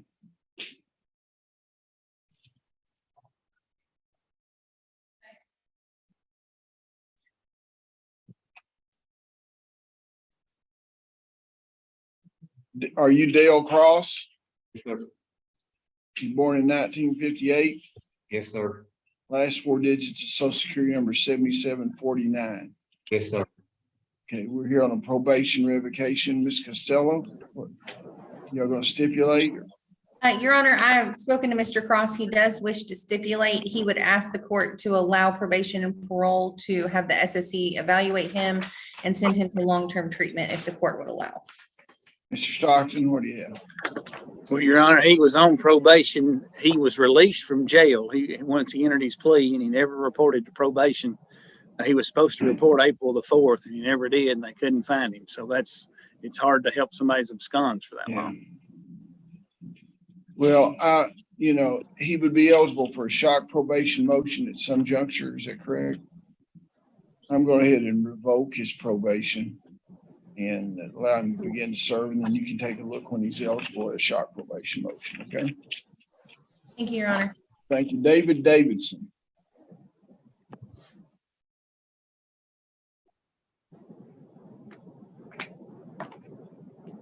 Commonwealth versus David Davidson.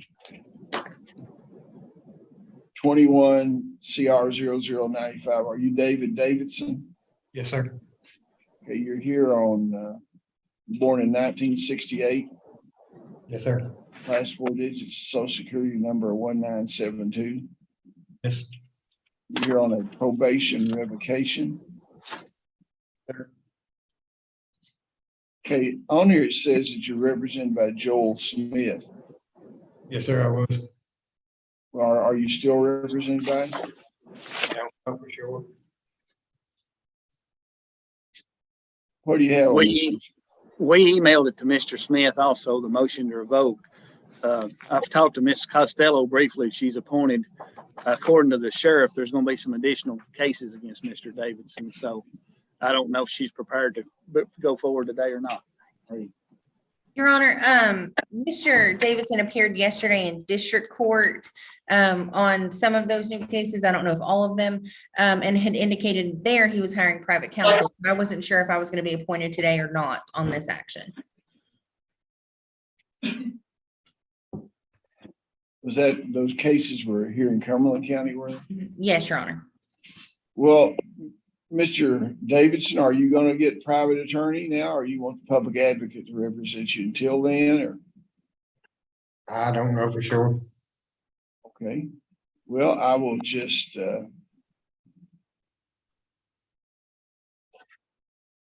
will you waive representation at this probation hearing then and allow them to present their evidence on your probation revocation? Or do you want an attorney? I'd rather have an attorney. Okay. Well, I will continue this case to December 15th, and you shall appear on that day and have counsel appear for you. Okay. Okay, Kyle Kenyon. Commonwealth versus Kyle Kenyon.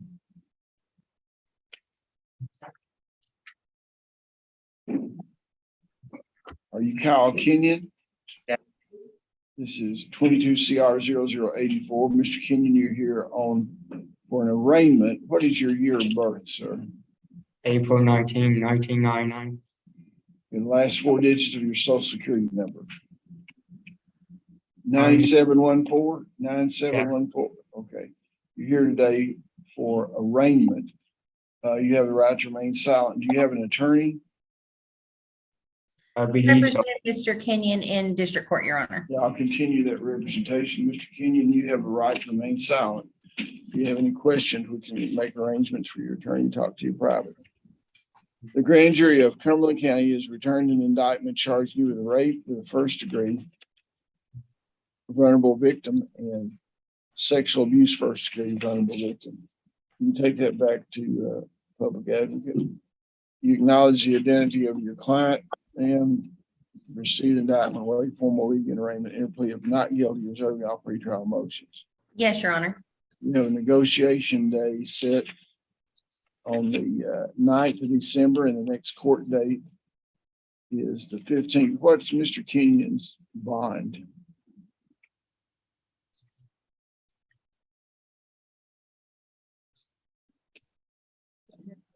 How much? 100,000 cash. If you want a bond reduction hearing, you'll need to set one, okay? Your Honor, he was out on a property bond in district court if the court would. He's on $100,000 cash bond here. I don't know what, so if you need to talk to Commonwealth and see if they can reach some agreement with you. If not, you can get a bond hearing, okay? Understand, Your Honor. Okay, April Nethery. Commonwealth versus April Nethery.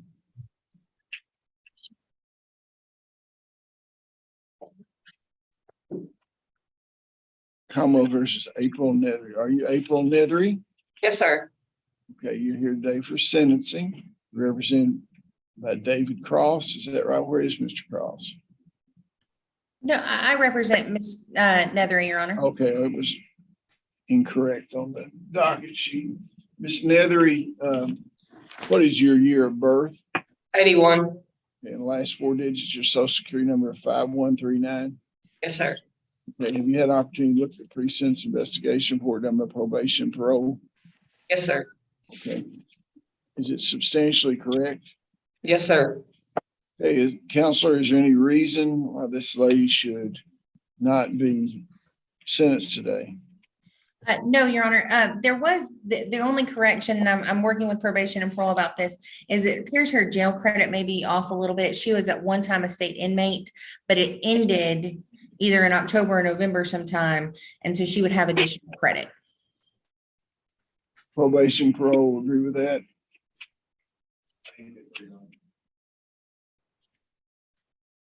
Samantha, you'll have to be more specific. Which dates am I looking at? Yeah, that's the problem. We don't know what day her state inmate status actually ended in October or November,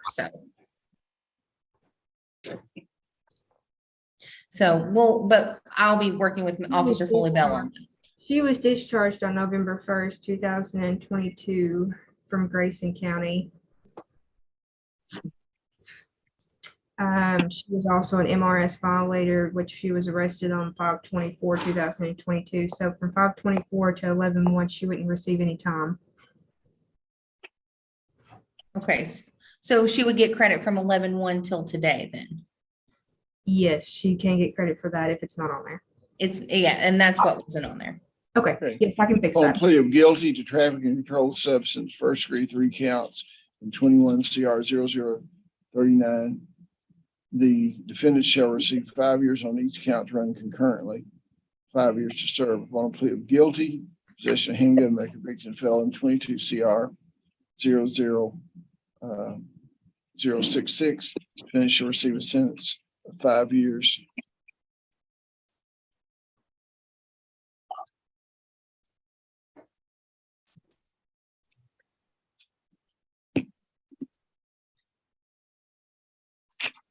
Says that it run concurrently.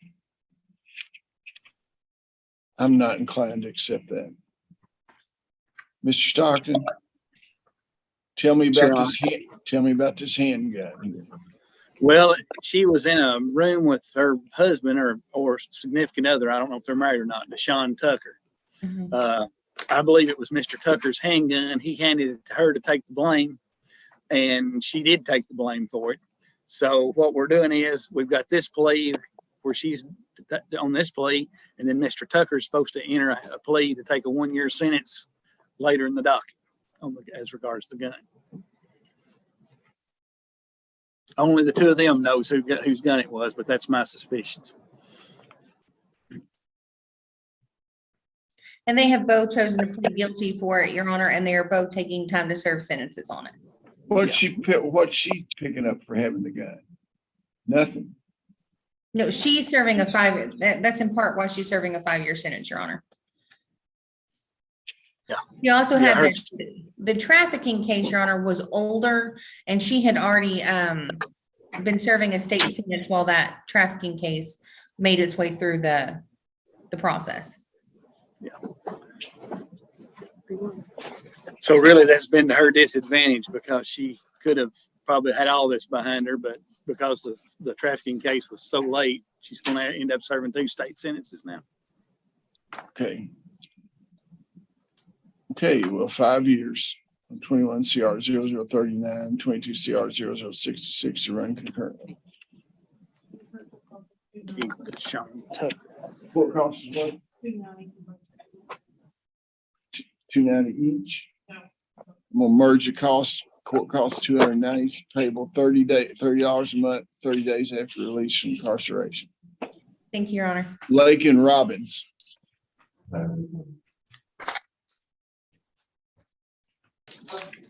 Commonwealth versus Lake and Robbins. Are you Lake and Robbins? You don't have anything from. Yes, sir. Mr. Stockton, your microphone's on. Sorry, Your Honor. Commonwealth versus Lake and Robbins, 21 CR 0098. Ms. Robbins, what is your year of birth? 89, And what's the last 4 digits of your social security number? 2937. Okay, you're here today for a pretrial conference. What does the Commonwealth have to say? We have a plea, Your Honor. The felony plea? Yes, Your Honor. Yes.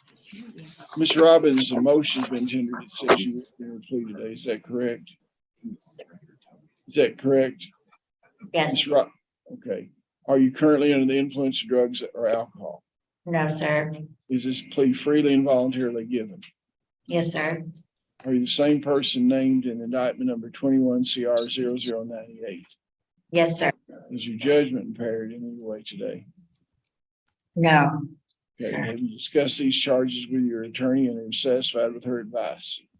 Yes, sir. Review the evidence Commonwealth has against you and you believe you've been fully informed about your case. Sir.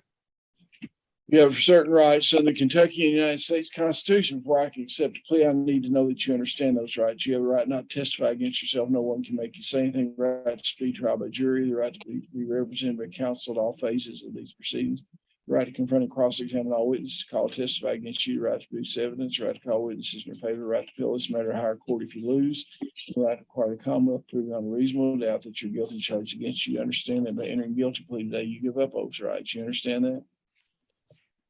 And I may consider the Commonwealth's recommendation, but I'm applying range of sentence allowed by law. I don't have to accept the recommendation. Prior to accepting your recommendation, I'll order a pre-sentence investigation report to be done by probation and parole. In the event that I do not accept the Commonwealth's recommendation and decide to impose a harsher sentence, you have the right to withdraw your plea guilty and proceed to trial. Mr. Stockton, would you give us the recommendation? Yes, Your Honor. She will plead guilty of possession of controlled substance, 1st degree, 3 years, probated for 5 years. She will testify truthfully in the case against co-defendant Rodney Miller. She'll pay court costs at discretion of the court, maintain gainful employment, and agree to pay court costs at discretion of the court. Is that what you agree to, ma'am? Yes, sir.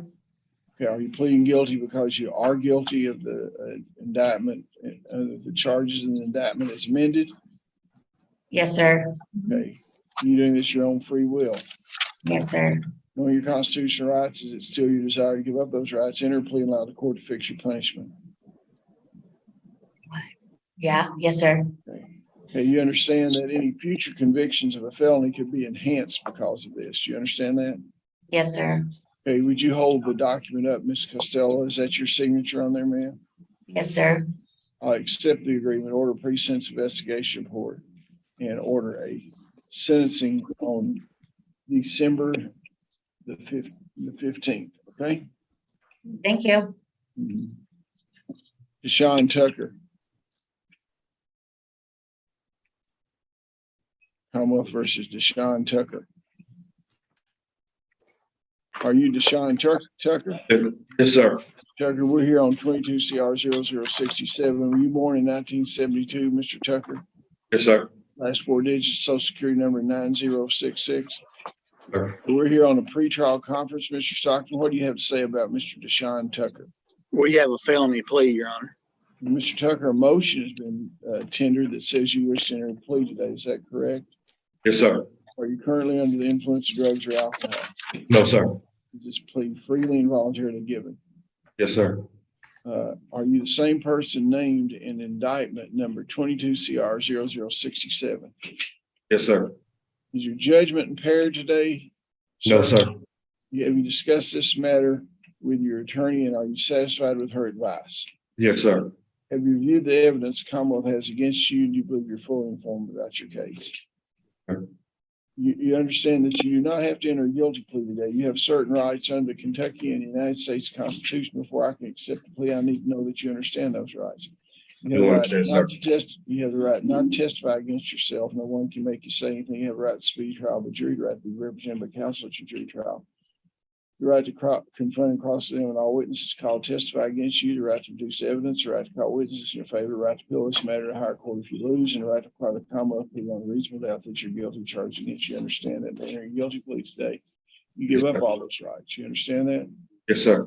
I may consider the Commonwealth's recommendation, but I may apply any range of sentence allowed by law. Prior to accepting your recommendation, I will waive the precinct's investigation or open probation parole.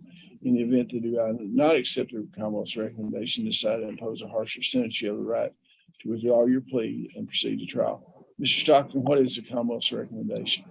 Your Honor, upon the plea to possession of a firearm by a convicted felon, the defendant shall receive a sentence of 1 year to serve. The Commonwealth will oppose probation.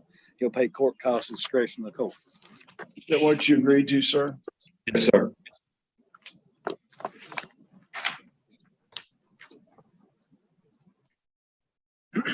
Okay, will you hold the signature up? Okay, that's your signature there. Yes, sir. You understand by entering this plea today that any future penalties under the law as far as a felony conviction can be enhanced. You understand that? Yes, sir. Okay, I'll accept the agreed order precinct's investigation report to be done with probation, parole, and schedule the sentencing on December the 15th. James Whitlow. James Whitlow.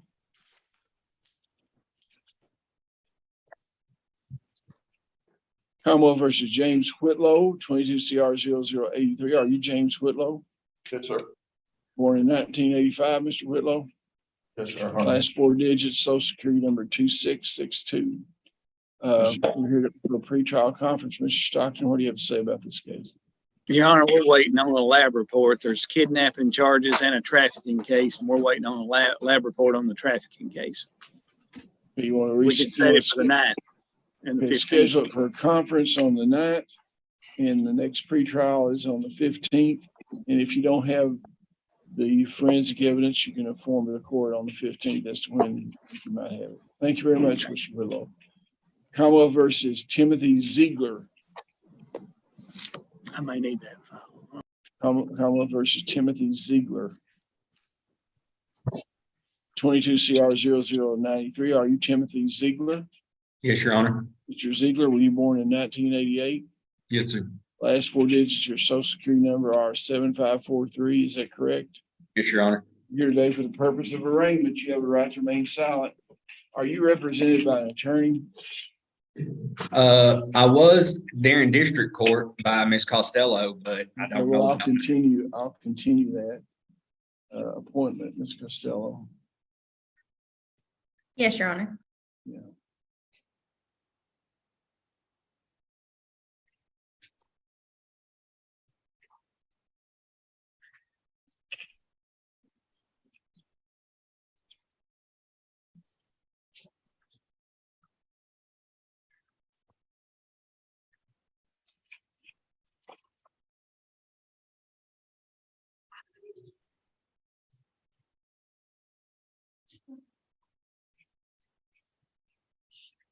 Mr.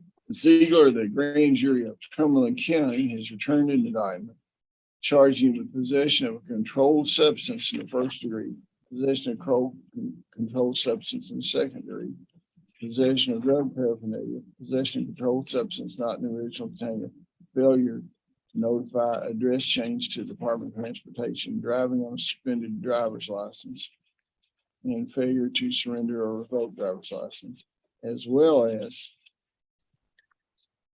failure to use seatbelt.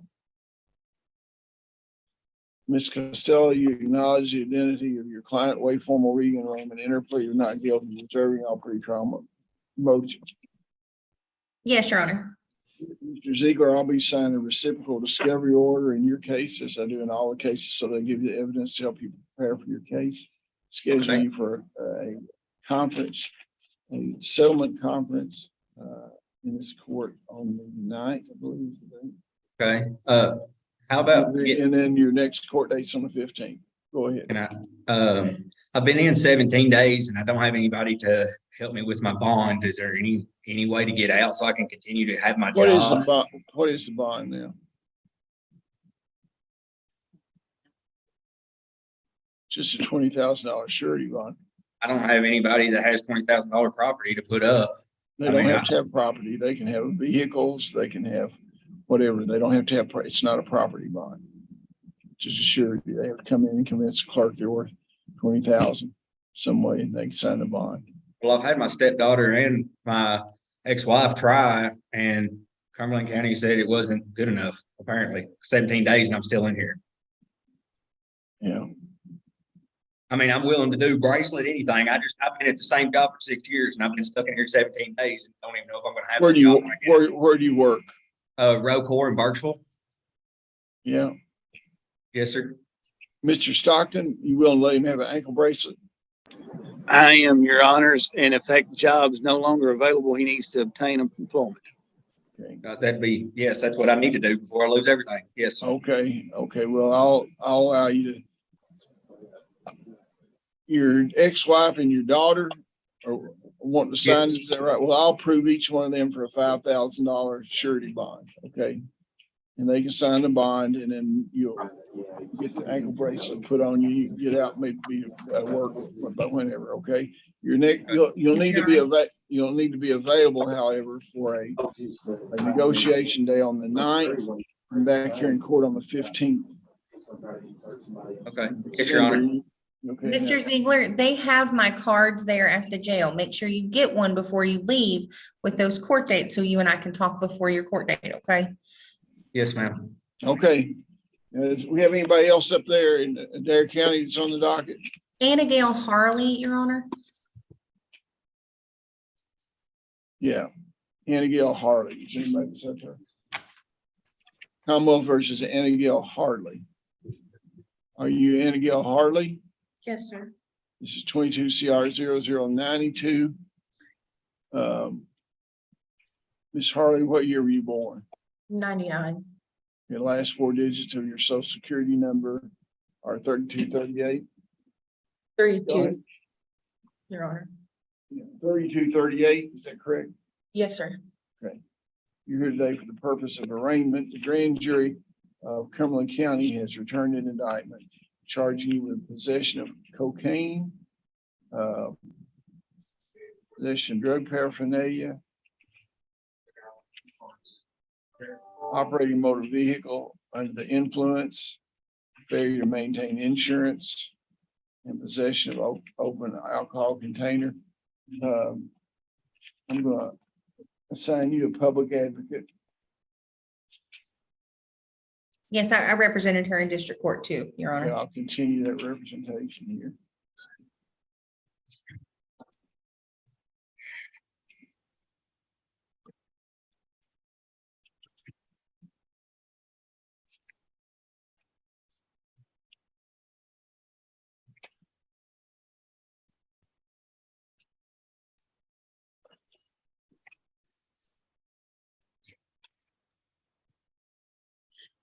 Okay, what's Miss Harley's bond here?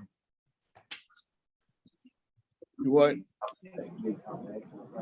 $20,000 surety bond. Do you have anybody in state to make your bond? Your Honor, she resides in Tennessee with her mother and then her. I asked her father- if she had anybody in state. No, Your Honor. So because of that, I spoke to Mr. Stockton and he was agreeable to doing a cash bond in this case. She had a cash bond in district court, had no violations, and they could post 1,500 cash for her. And her father is in the courtroom today, Your Honor. Yeah, I'm gonna let it be a $15,000 cash bond, 10%. Thank you, Your Honor. Thank you. Okay, now, ma'am, I also need her to sign a waiver of extradition form. Evidently, she come back and turn herself in here. Yes, sir. Okay, well, I'll just have her to sign a Yeah, waiver we of need to do it. extradition. Put her on form, Uber. send it up to jail.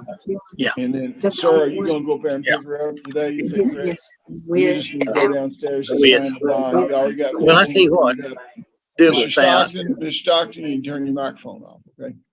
What you need to do is go down and sign a new bond, and that $1,500 will stand good for the 15,000. Okay, we don't have bail bondsmen up here, okay, so. And you get most all that back, and that, was there a fee on that of some sort? Yeah, it costs you $25 to do that, okay, and then they'll take it out of the bond when it's over. Yeah, I want you to be under a curfew. I'm gonna allow you to go back to Tennessee. Do you have a job, young lady? Yes, sir. Where do you work at? JD's sandwich shop. Okay, now do you live with your dad or your boyfriend or your husband, or who do you live with? I live with myself. Okay. Well, do you have children? No, sir. Okay. How close approximate are to you, to your parents? About 20 minutes. Okay. Well, I'll allow you to stay there. I want you to go to work, church, the doctor, that sort of thing. You can go to the grocery store. Yes, sir. You what? Yeah. Yeah, you're not supposed to be operating a motor vehicle in the state of Kentucky. Yes, sir. Okay, so I would say that it'd be good for you to stay out of the state of Kentucky, and then whatever the laws in Tennessee are about your driving, you'll have to be careful of them. I would assume that they'll take care of that. Okay, your dad will come up and get you sometime later in the day. Okay? Hey, be careful. You hadn't dug yourself so deeply into this that there's no escape route yet, but you need to conform your activity from here on out, okay? Yes, Your Honor. Okay, thank you very much. Those two dates are both conditions of your bond. Is there anybody else on the criminal docket? Dylan Weaver.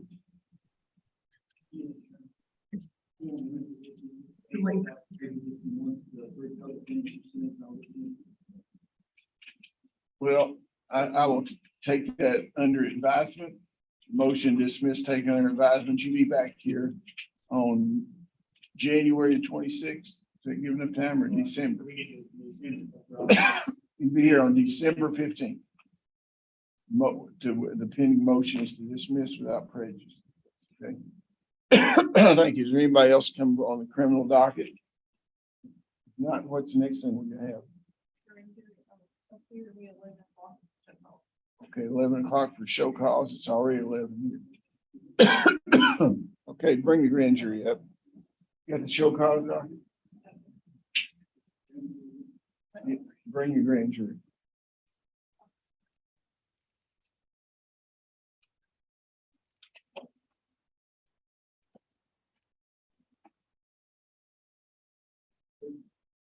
I don't know what's going on with the tape.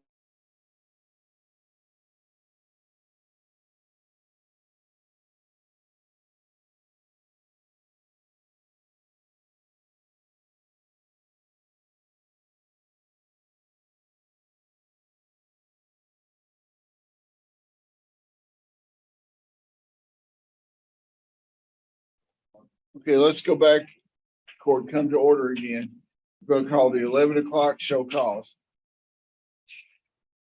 Commonwealth versus Randall Dickens.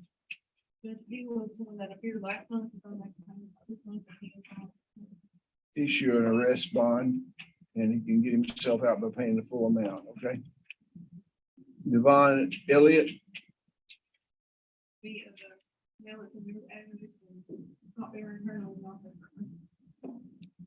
Okay, issue arrest warrant, can purge by paying the $614.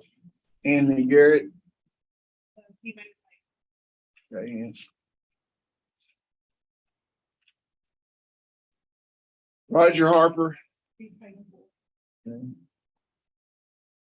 Daniel Hill. Okay, issue arrest warrant. Payment was paid, purge the payments for Kevin Humphrey. Issue arrest warrant. Purged by $130. Lonnie Moore.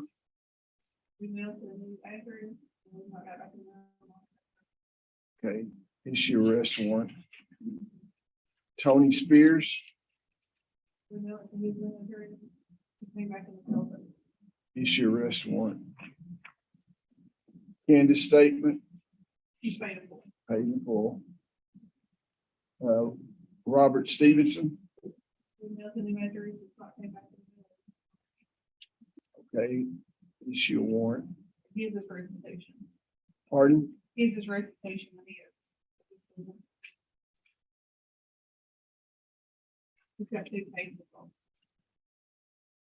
What's the other one? Restitution also. Have a show cause on both of those for him, for him to I guess it's criminal summons, right? Criminal summons. What do you have to say about that, Mr. Stockton, on Cumberland Kentucky versus Robert Stockton? Robert Stevenson, rather. He's got 2 cases where he has over $4,400 in restitution. He has wrong or right, okay. Yeah. Vote. No, he was just a state inmate. He got a time to serve. That's right. So the road will make the restitution. Right? So he's paroled now? Well, I don't know. He's not. Next parole, they usually try to collect.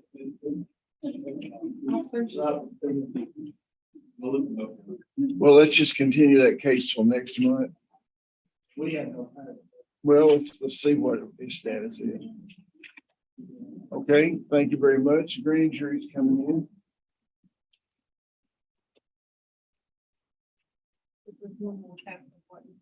Who is it? Tabitha White. What's your warrant? Family general, we still want to cover the transfers. Call it one Tennessee. Yeah. And she can call you, give you a phone number. Now, I want to put my number on it. Yeah. That's fine. Well, good morning, ladies and gentlemen of the jury. You finished your work for the day? Okay, did 9 or more of you reach an accord and vote to return this indictment? Madam Foreman, will you present that to the bailiff?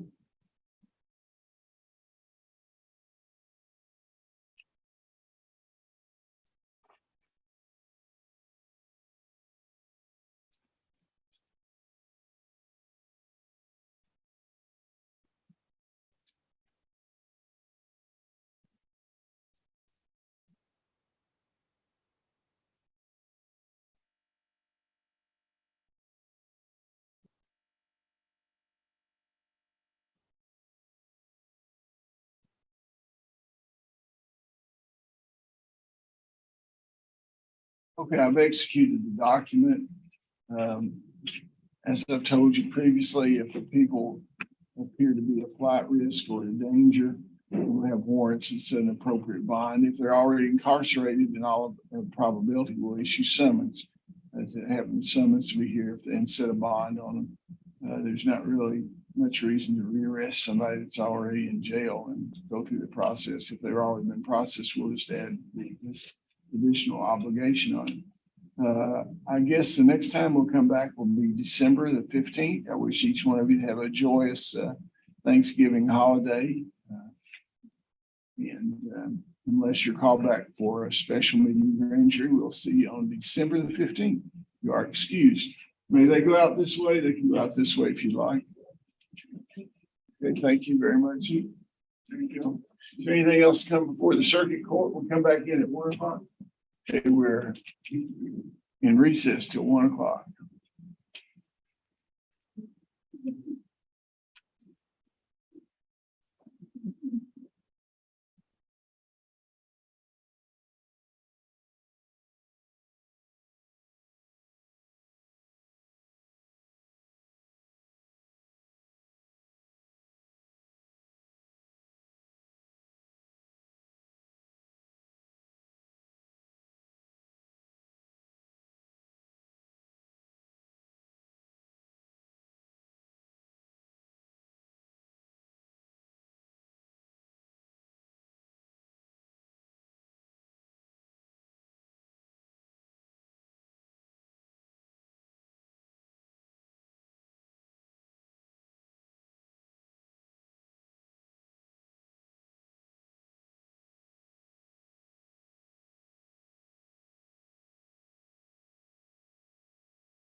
Kristen Morgan Burns Cooper.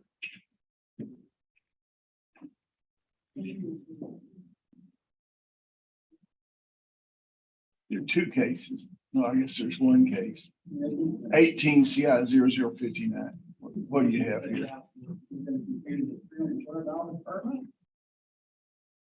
Okay. You want to offer any testimony on it or anything? I believe the worksheets on the back of it. Okay. Yeah, there it is.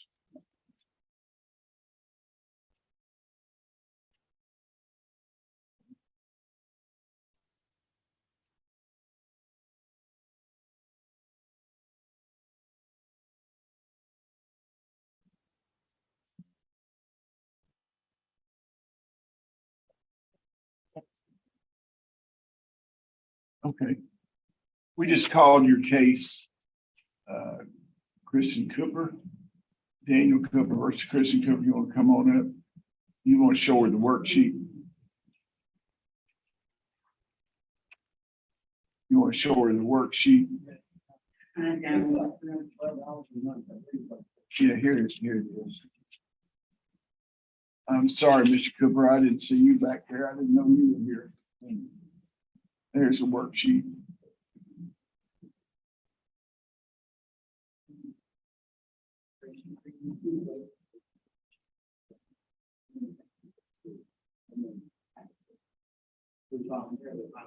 Well, you need to talk to county attorney. Move away from, move that.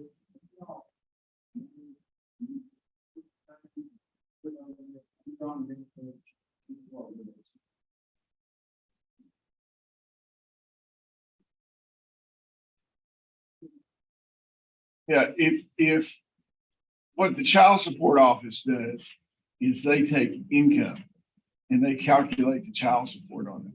And if you think that it violates any other order of the court, then y'all need to get counsel and come in and ask for relief. That's what you're saying, Mr. Bell. I mean, they can't get involved in all this. He said, she said, or the divorce proceedings. So this calculation is what it is. So I'm going to sign the order on it. If you desire to get counsel to come in, you can do that, but you'll have to do it based upon any kind of agreement you have to the contrary of this. I can't answer questions. What? That's not what we're telling you. Mr. Bell's got a limited obligation that is put upon him by the statute, and that's this is child support. If you've got a visitation problem, or if you've got somebody that's not living by the agreements that you have, then you have to go into the different division of this court, which would be civil court, and you have to file a motion with an attorney. Okay. Okay. Thank you very much. Is there anything else on the child support document? Okay. Thank you very much. Okay, we're going to the civil document. Going to the civil docket scheduled at 1:15. So we got about 7 minutes to go here.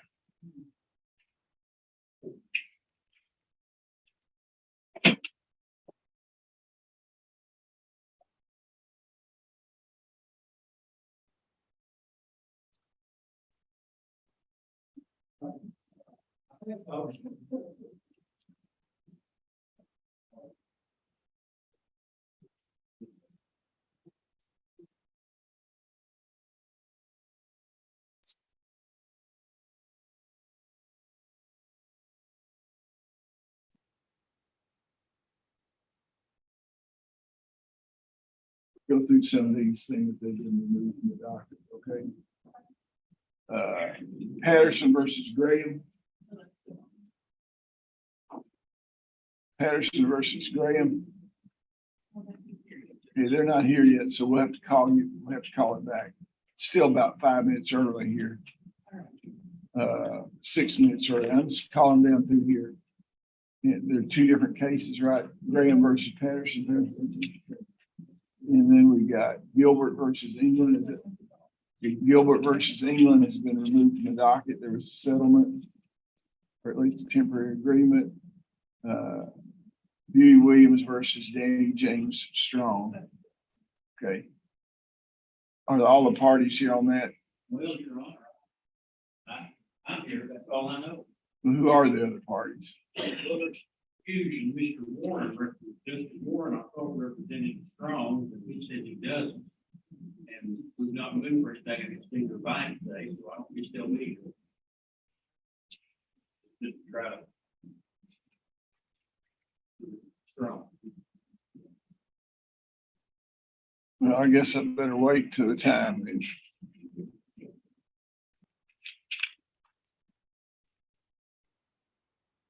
Swinicky versus Boyd. Parties all here on that?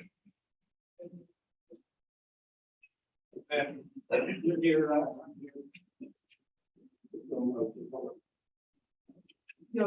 Have a motion to eliminate. Let me take the easy one first. Second objection has to do with a legal description for a survey. There's a Jake Staten survey, a Jake Staten survey. What is your objection to that? Well, my objection was, and I think Mr. Little misunderstood it. I had objected to the legal description that was in the pre-trial compliance and supposed to be class record. I had a problem with that. Was the legal description taken off the plat? I assume it is. What's your objection Well, I to it? told there had been no foundation for it, So you're withdrawing that objection now? provided Mr. Staten. Okay, that's fair enough. That's the easy one. You agree with that, don't you? Yes, Your Honor, it's my change. Do you agree with that or not? If you don't, tell me why you don't. Okay, now what's your other objection? The other one, Your Honor. In limiting motion. The plaintiff had reference witnesses that pertain to an issue that occurred on property. You may recall, we had a hearing here. It had to do with the plaintiff's brother came onto my client's property, across through my client's property, did not identify himself. I don't want to have any testimony. Tell me what your motion is. Well, the motion is to prohibit testimony concerning that event. It simply has nothing to do with the issue in this case.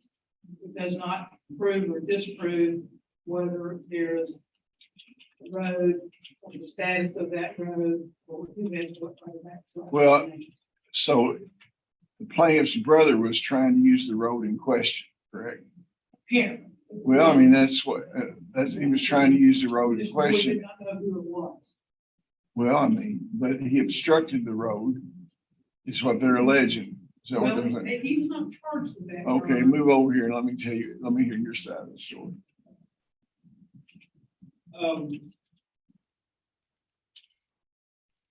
I think the court's correct. What's going on, Luke, is trying to use the road. I don't know who Luke is. I just read the motions. The plaintiff's brother was trying to use the road back to his property and he was stopped by someone, allegedly the defendant, correct? Correct. And in fact, the defendant was on the part of the road, it was a public road, because it released the cemetery. And then he was charged with threatening.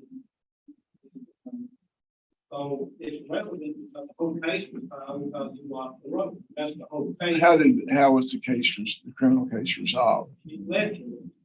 So guilty's good. Yes. Yeah. According to what I've seen, it's been continued for 2 years to be dismissed of violations. No comment. The problem is it gets us into a whole trial within a trial. The police did not charge my client with anything. They weren't there. Well, the police hardly ever charge anybody with a misdemeanor when they're not present. So it was on a complaint. It gets the whole thing. We get bogged down into. But I'm going to overrule your motion. I will limit the scope of the testimony at the time, but the fact that your client is charged with obstructing that road, and that's the obstruction of the road. What are you shaking your head about? He was not charged with that. What was he charged with? Seriously, Mr. Swing. What was he threatening about? Telling him to get off the road? Yeah. I don't, again, we would be trying that whole case. Yeah, It's at a minimum, it's preservation. It's very distracting. Yeah, it would be very distracting to me if somebody was keeping my brother off my property and pulled a gun on him. I think that's probably probative, as to whether or not someone was trying to interfere with the use of the road. I don't know whether that happened or not, but that's what your allegation, from looking at the pleadings and this thing, that's what your client says happens, correct? Okay, I'm gonna overrule that motion. Now, when are y'all gonna be ready for a trial on this thing? Yeah, are you gonna be ready? When is it? 2 weeks from now or something like that? 29. Yeah, okay. Now, I don't have my calendar out here. Is that on a Friday or Thursday? What is that on? Tuesday, okay. Okay, well, I look forward to seeing y'all here then. Okay, thank you very much. Yeah. Okay, now Perkins versus Perkins. We just filed a motion, withdrawal. Okay, Well, no, it's not very good. okay. Hello, Pam, Judge. Hello. What do you have here? I'm Claudette Patton and I represent Mr. Lonzo Perkins. Okay. Now, there was a motion to withdraw by Micah Guilfoyle Payne, and a motion to show cause was filed by you. No, sir. Miss, We withdrew that motion. Motion has been withdrawn. Now, do you have anything? If that motion has been withdrawn, do you have anything to present? the only other thing that's before your court, Judge, is that Mr. Coleman Hurt had been the guardian ad litem in this case, and Yeah, he he's has here. withdrawn, and he asked for a new guardian ad litem to be appointed.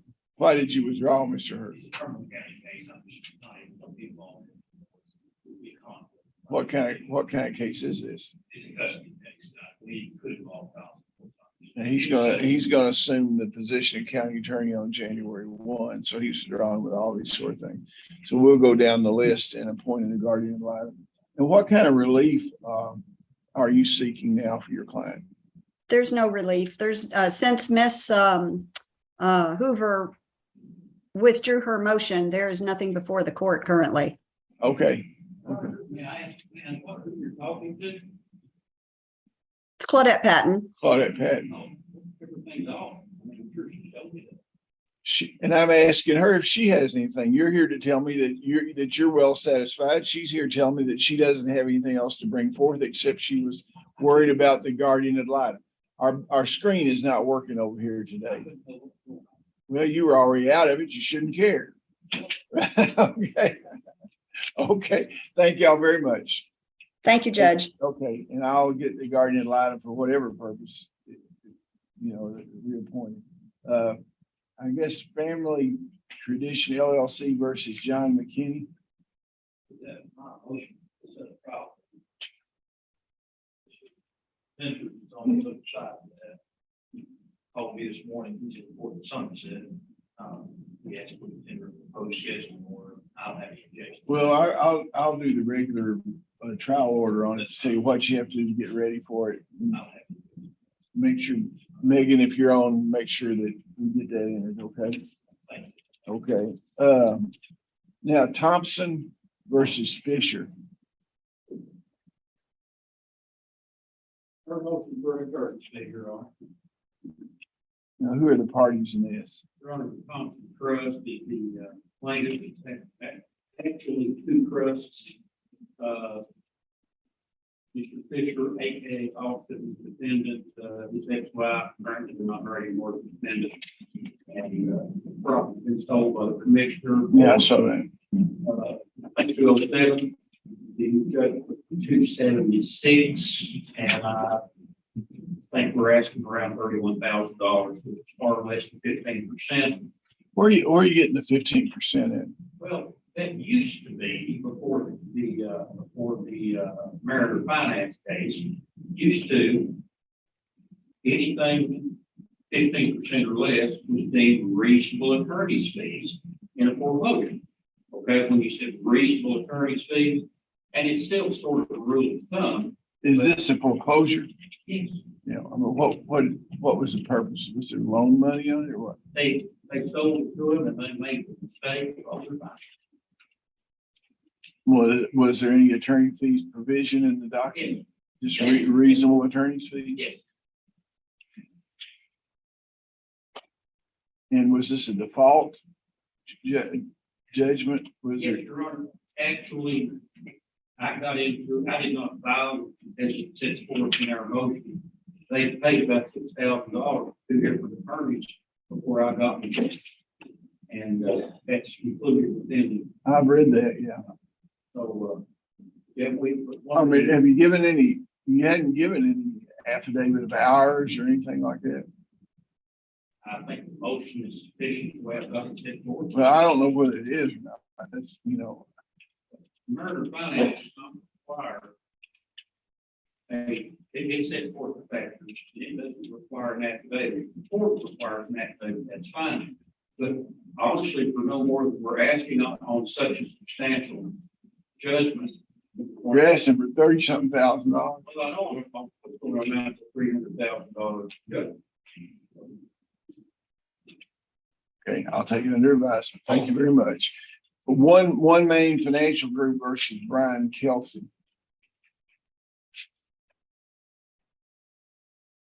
What is it? What time was it on for? It's on for 1:15. Okay. Summary judgment. Okay. Okay, I'll take it under advisement for this One Main Financial Group. National Star Mortgage versus Sutliff.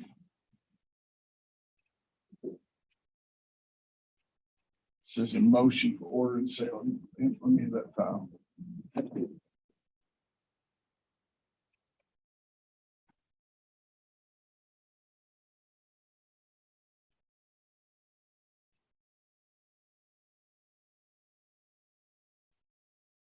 This seems to be in order. Have they paid their money on this? Okay.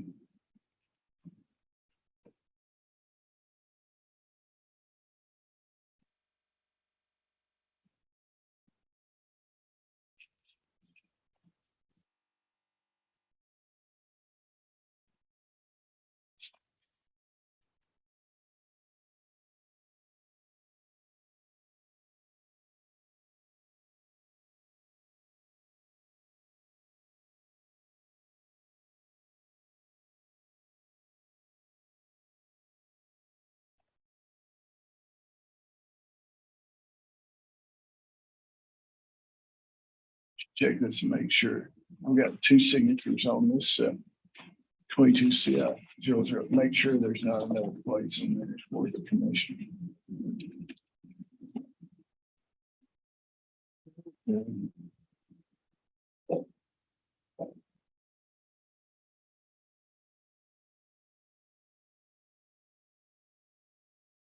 Now we're ready for the Beauty Williams versus.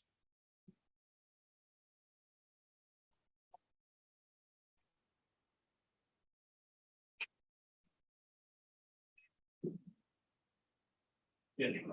Who are the attorneys involved in that? Ben Britton is for one of the banks, David Schoen for the other. And as I said, Dustin Warren filed an answer on behalf of Fred Strong's. When we filed this, Your Honor, he contacted our office and said he no longer represented them. But I don't have an order withdrawing or anything. I didn't go through the court file to see if there's anything. What kind of case is this? It's over $50,000 worth of checks that were paid to the Bank of Salina, while Virginia Williams on the deathbed. Yeah.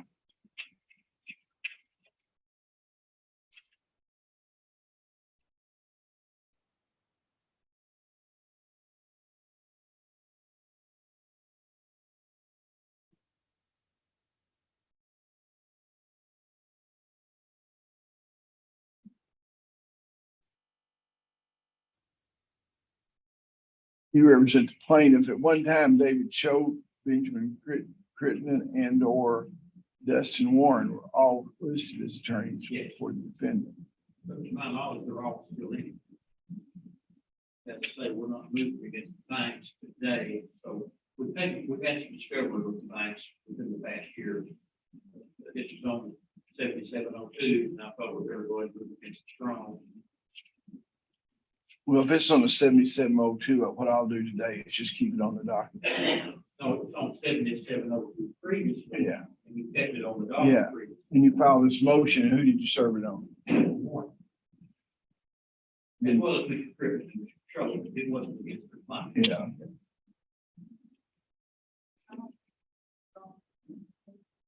The bank will be following March 15. Everything they're letting up to now, kind of puts me at a disadvantage too, because Get back there before we get you on the camera. Give me another thumbnail sketch. I remember there was some kind of handwritten response filed in this at one time by somebody. I think one was wrong. Yeah. That's what happened. The video was, wow. That before you, that you just needed. And, on her deathbed, it was $12,500 check that the bank was line. Who were the checks drawn on? They were drawn on her account and signed by power of attorney. The power of attorney document did not. Allow him to gift himself. Right. And the bank. And who got the proceeds? And who are they? By a previous marriage. So there were four $12,500 checks signed on her account shortly prior to her death. They signed, took them and presented them to the bank, and they signed them as attorney in facts. But it appears that from your testimony, they gifted it to themselves and didn't use it for some other purpose. There was no specific self-dealing provision in the prayer. Left off strong, it would be wonderful. I've had it from 10, the bank should have wanted to 10. So, yeah. Okay, did you submit a judgment in here? don't believe it did, Your Honor. Okay, we submitted judgment as to Strong. I'll do that, Your Honor. Think in the back. Yes, she is. Okay, is there any other matter on the civil docket? What? Okay, Patterson versus Graham.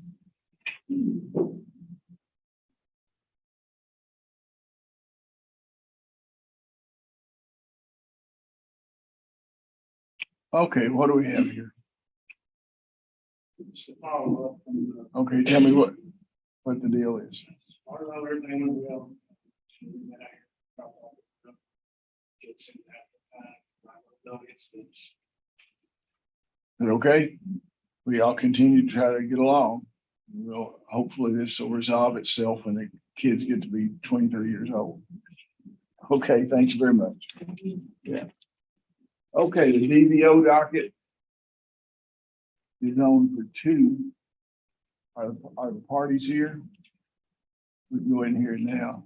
Y'all ready to hear, or you got attorneys or anything coming? Thrasher versus Thrasher? Not ready yet? I can't hear you.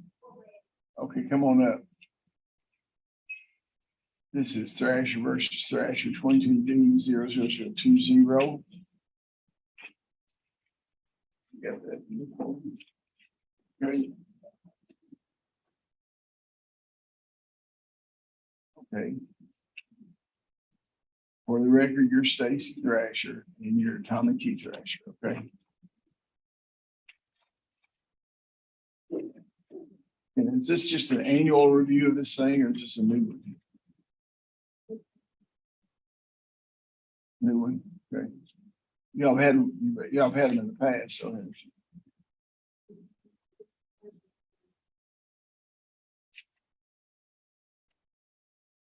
Oh, that's, oh,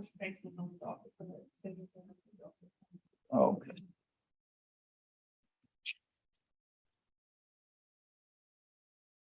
Okay.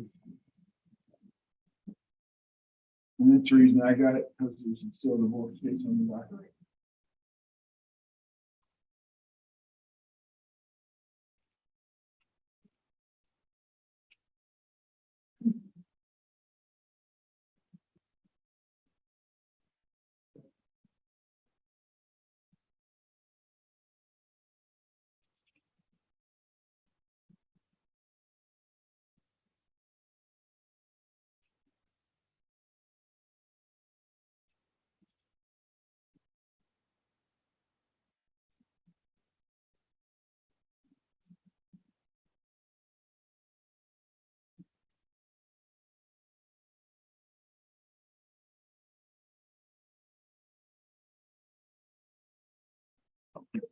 This is where you went to pick him up. He was driving and was driving fast. Is that correct?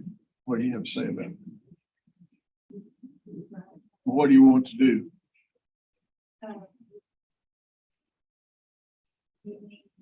Well, you got a petition for protective order here. And now it's here to see if I enter a domestic violence order or not. You know, the DBO, right? Was in the time, is that correct? An EPO and this is to see if you want to get a DBO. What do you want to do? You deny the allegations. Okay. Okay. What do you want to do? Well, I'm gonna put it over, so I'm gonna go through that. So. Are you gonna raise your right hand then? Swear the testimony about this truth, whole truth, nothing but your help you God. You say it's truth, so help you God, correct? Okay, you've made it, you've written a statement here that on the 23rd of October, you picked your husband up. He got in the car, he drove. The longer he drove, the more upset he got. He started driving really fast, told me he was going to drive into a cliff. And I finally convinced him to stop and buy till I got out of the car. And my daughter came over to pick me up at Sonic. We headed back to Burksville where the police met me on Baker Street. And that's because they thought we were the time it would be witness. The reason they stopped you, they had a description of the vehicle. Is that correct? Yes, he was my leader.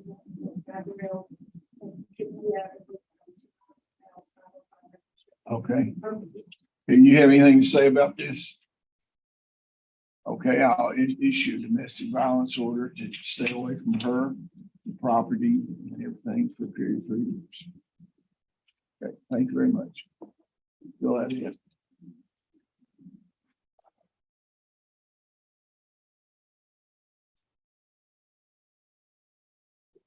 Make sure they walk out separately, keep him in the courtroom. She walks out. Okay, now we're going the record now for it's 1:32. Are y'all ready to start? Is defense counsel hearing this or they're not here? Okay, we'll go off the record. We'll go back on the record when the defense counsel gets here. We're scheduled at 2. How much about Okay.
Yeah, I think when you put OGs, I don't know, I don't really do have so.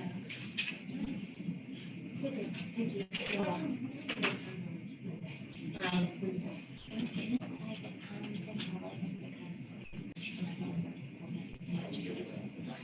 Yes, all right, you're welcome.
Let me just look at it.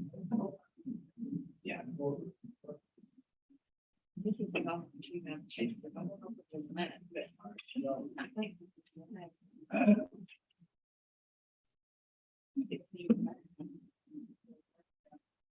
I really don't know.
Next time I was wrong, everything is kind of like.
Hey,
Casey, Judge want to talk to you about that Clinton K trial.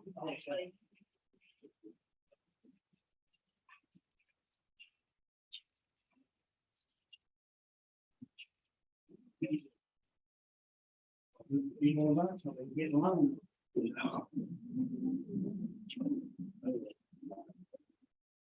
I'm screaming. I'm screaming. You know what he told me?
Going with that microphone thing.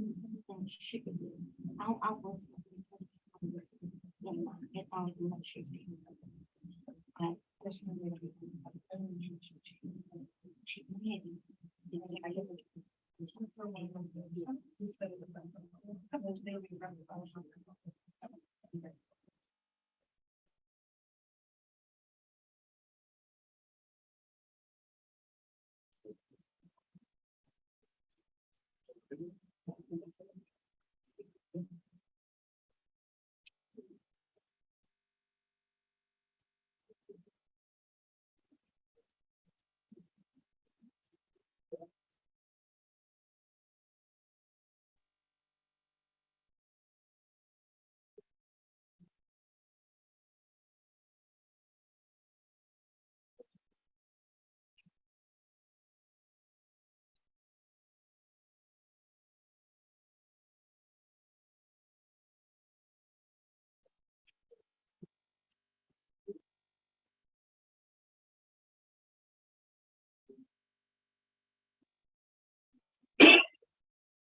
goes to sleep and that thing just starts spinning on the screen. I know it's That's the issue that it won't stay. I think these things, HDMI two, put it on HDMI one. Still. Oh, you see. You see them? Oh. Yeah.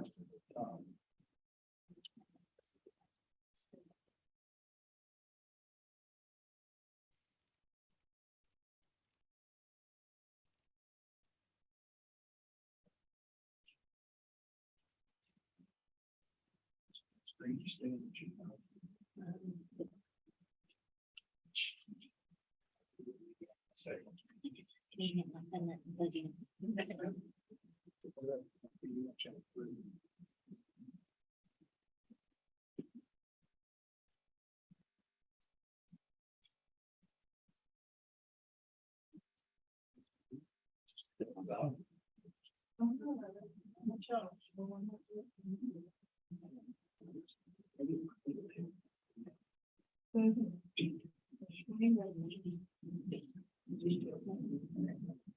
No, I think that wants to change that.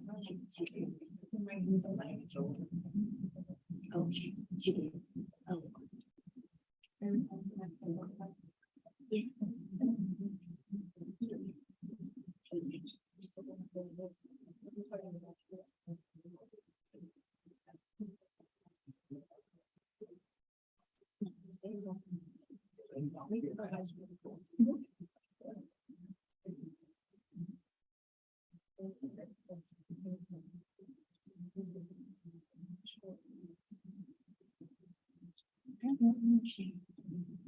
Almost like the same beliefs and it's what's I don't know what even you can say what's not even connected correctly. They consider this to be and they trying, you know,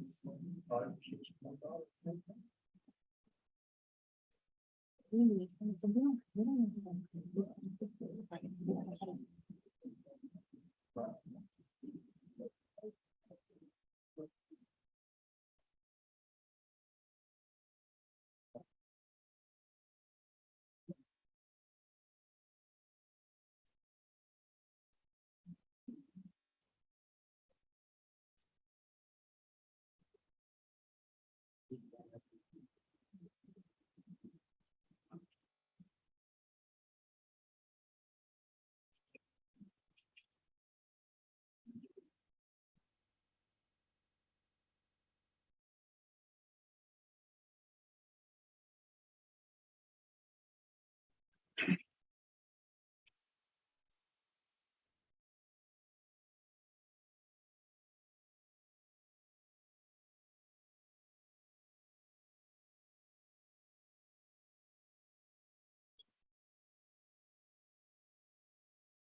That's another reason I understand. You know,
But she didn't hear.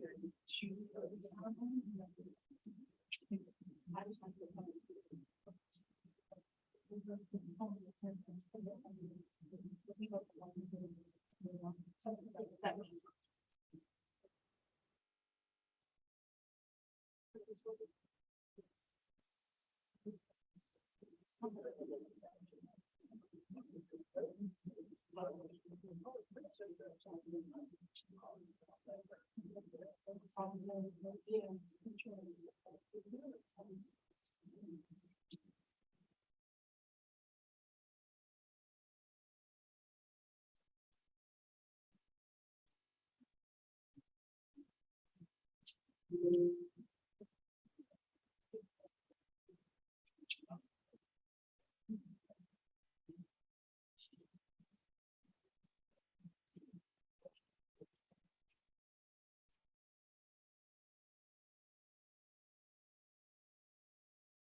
Thank you.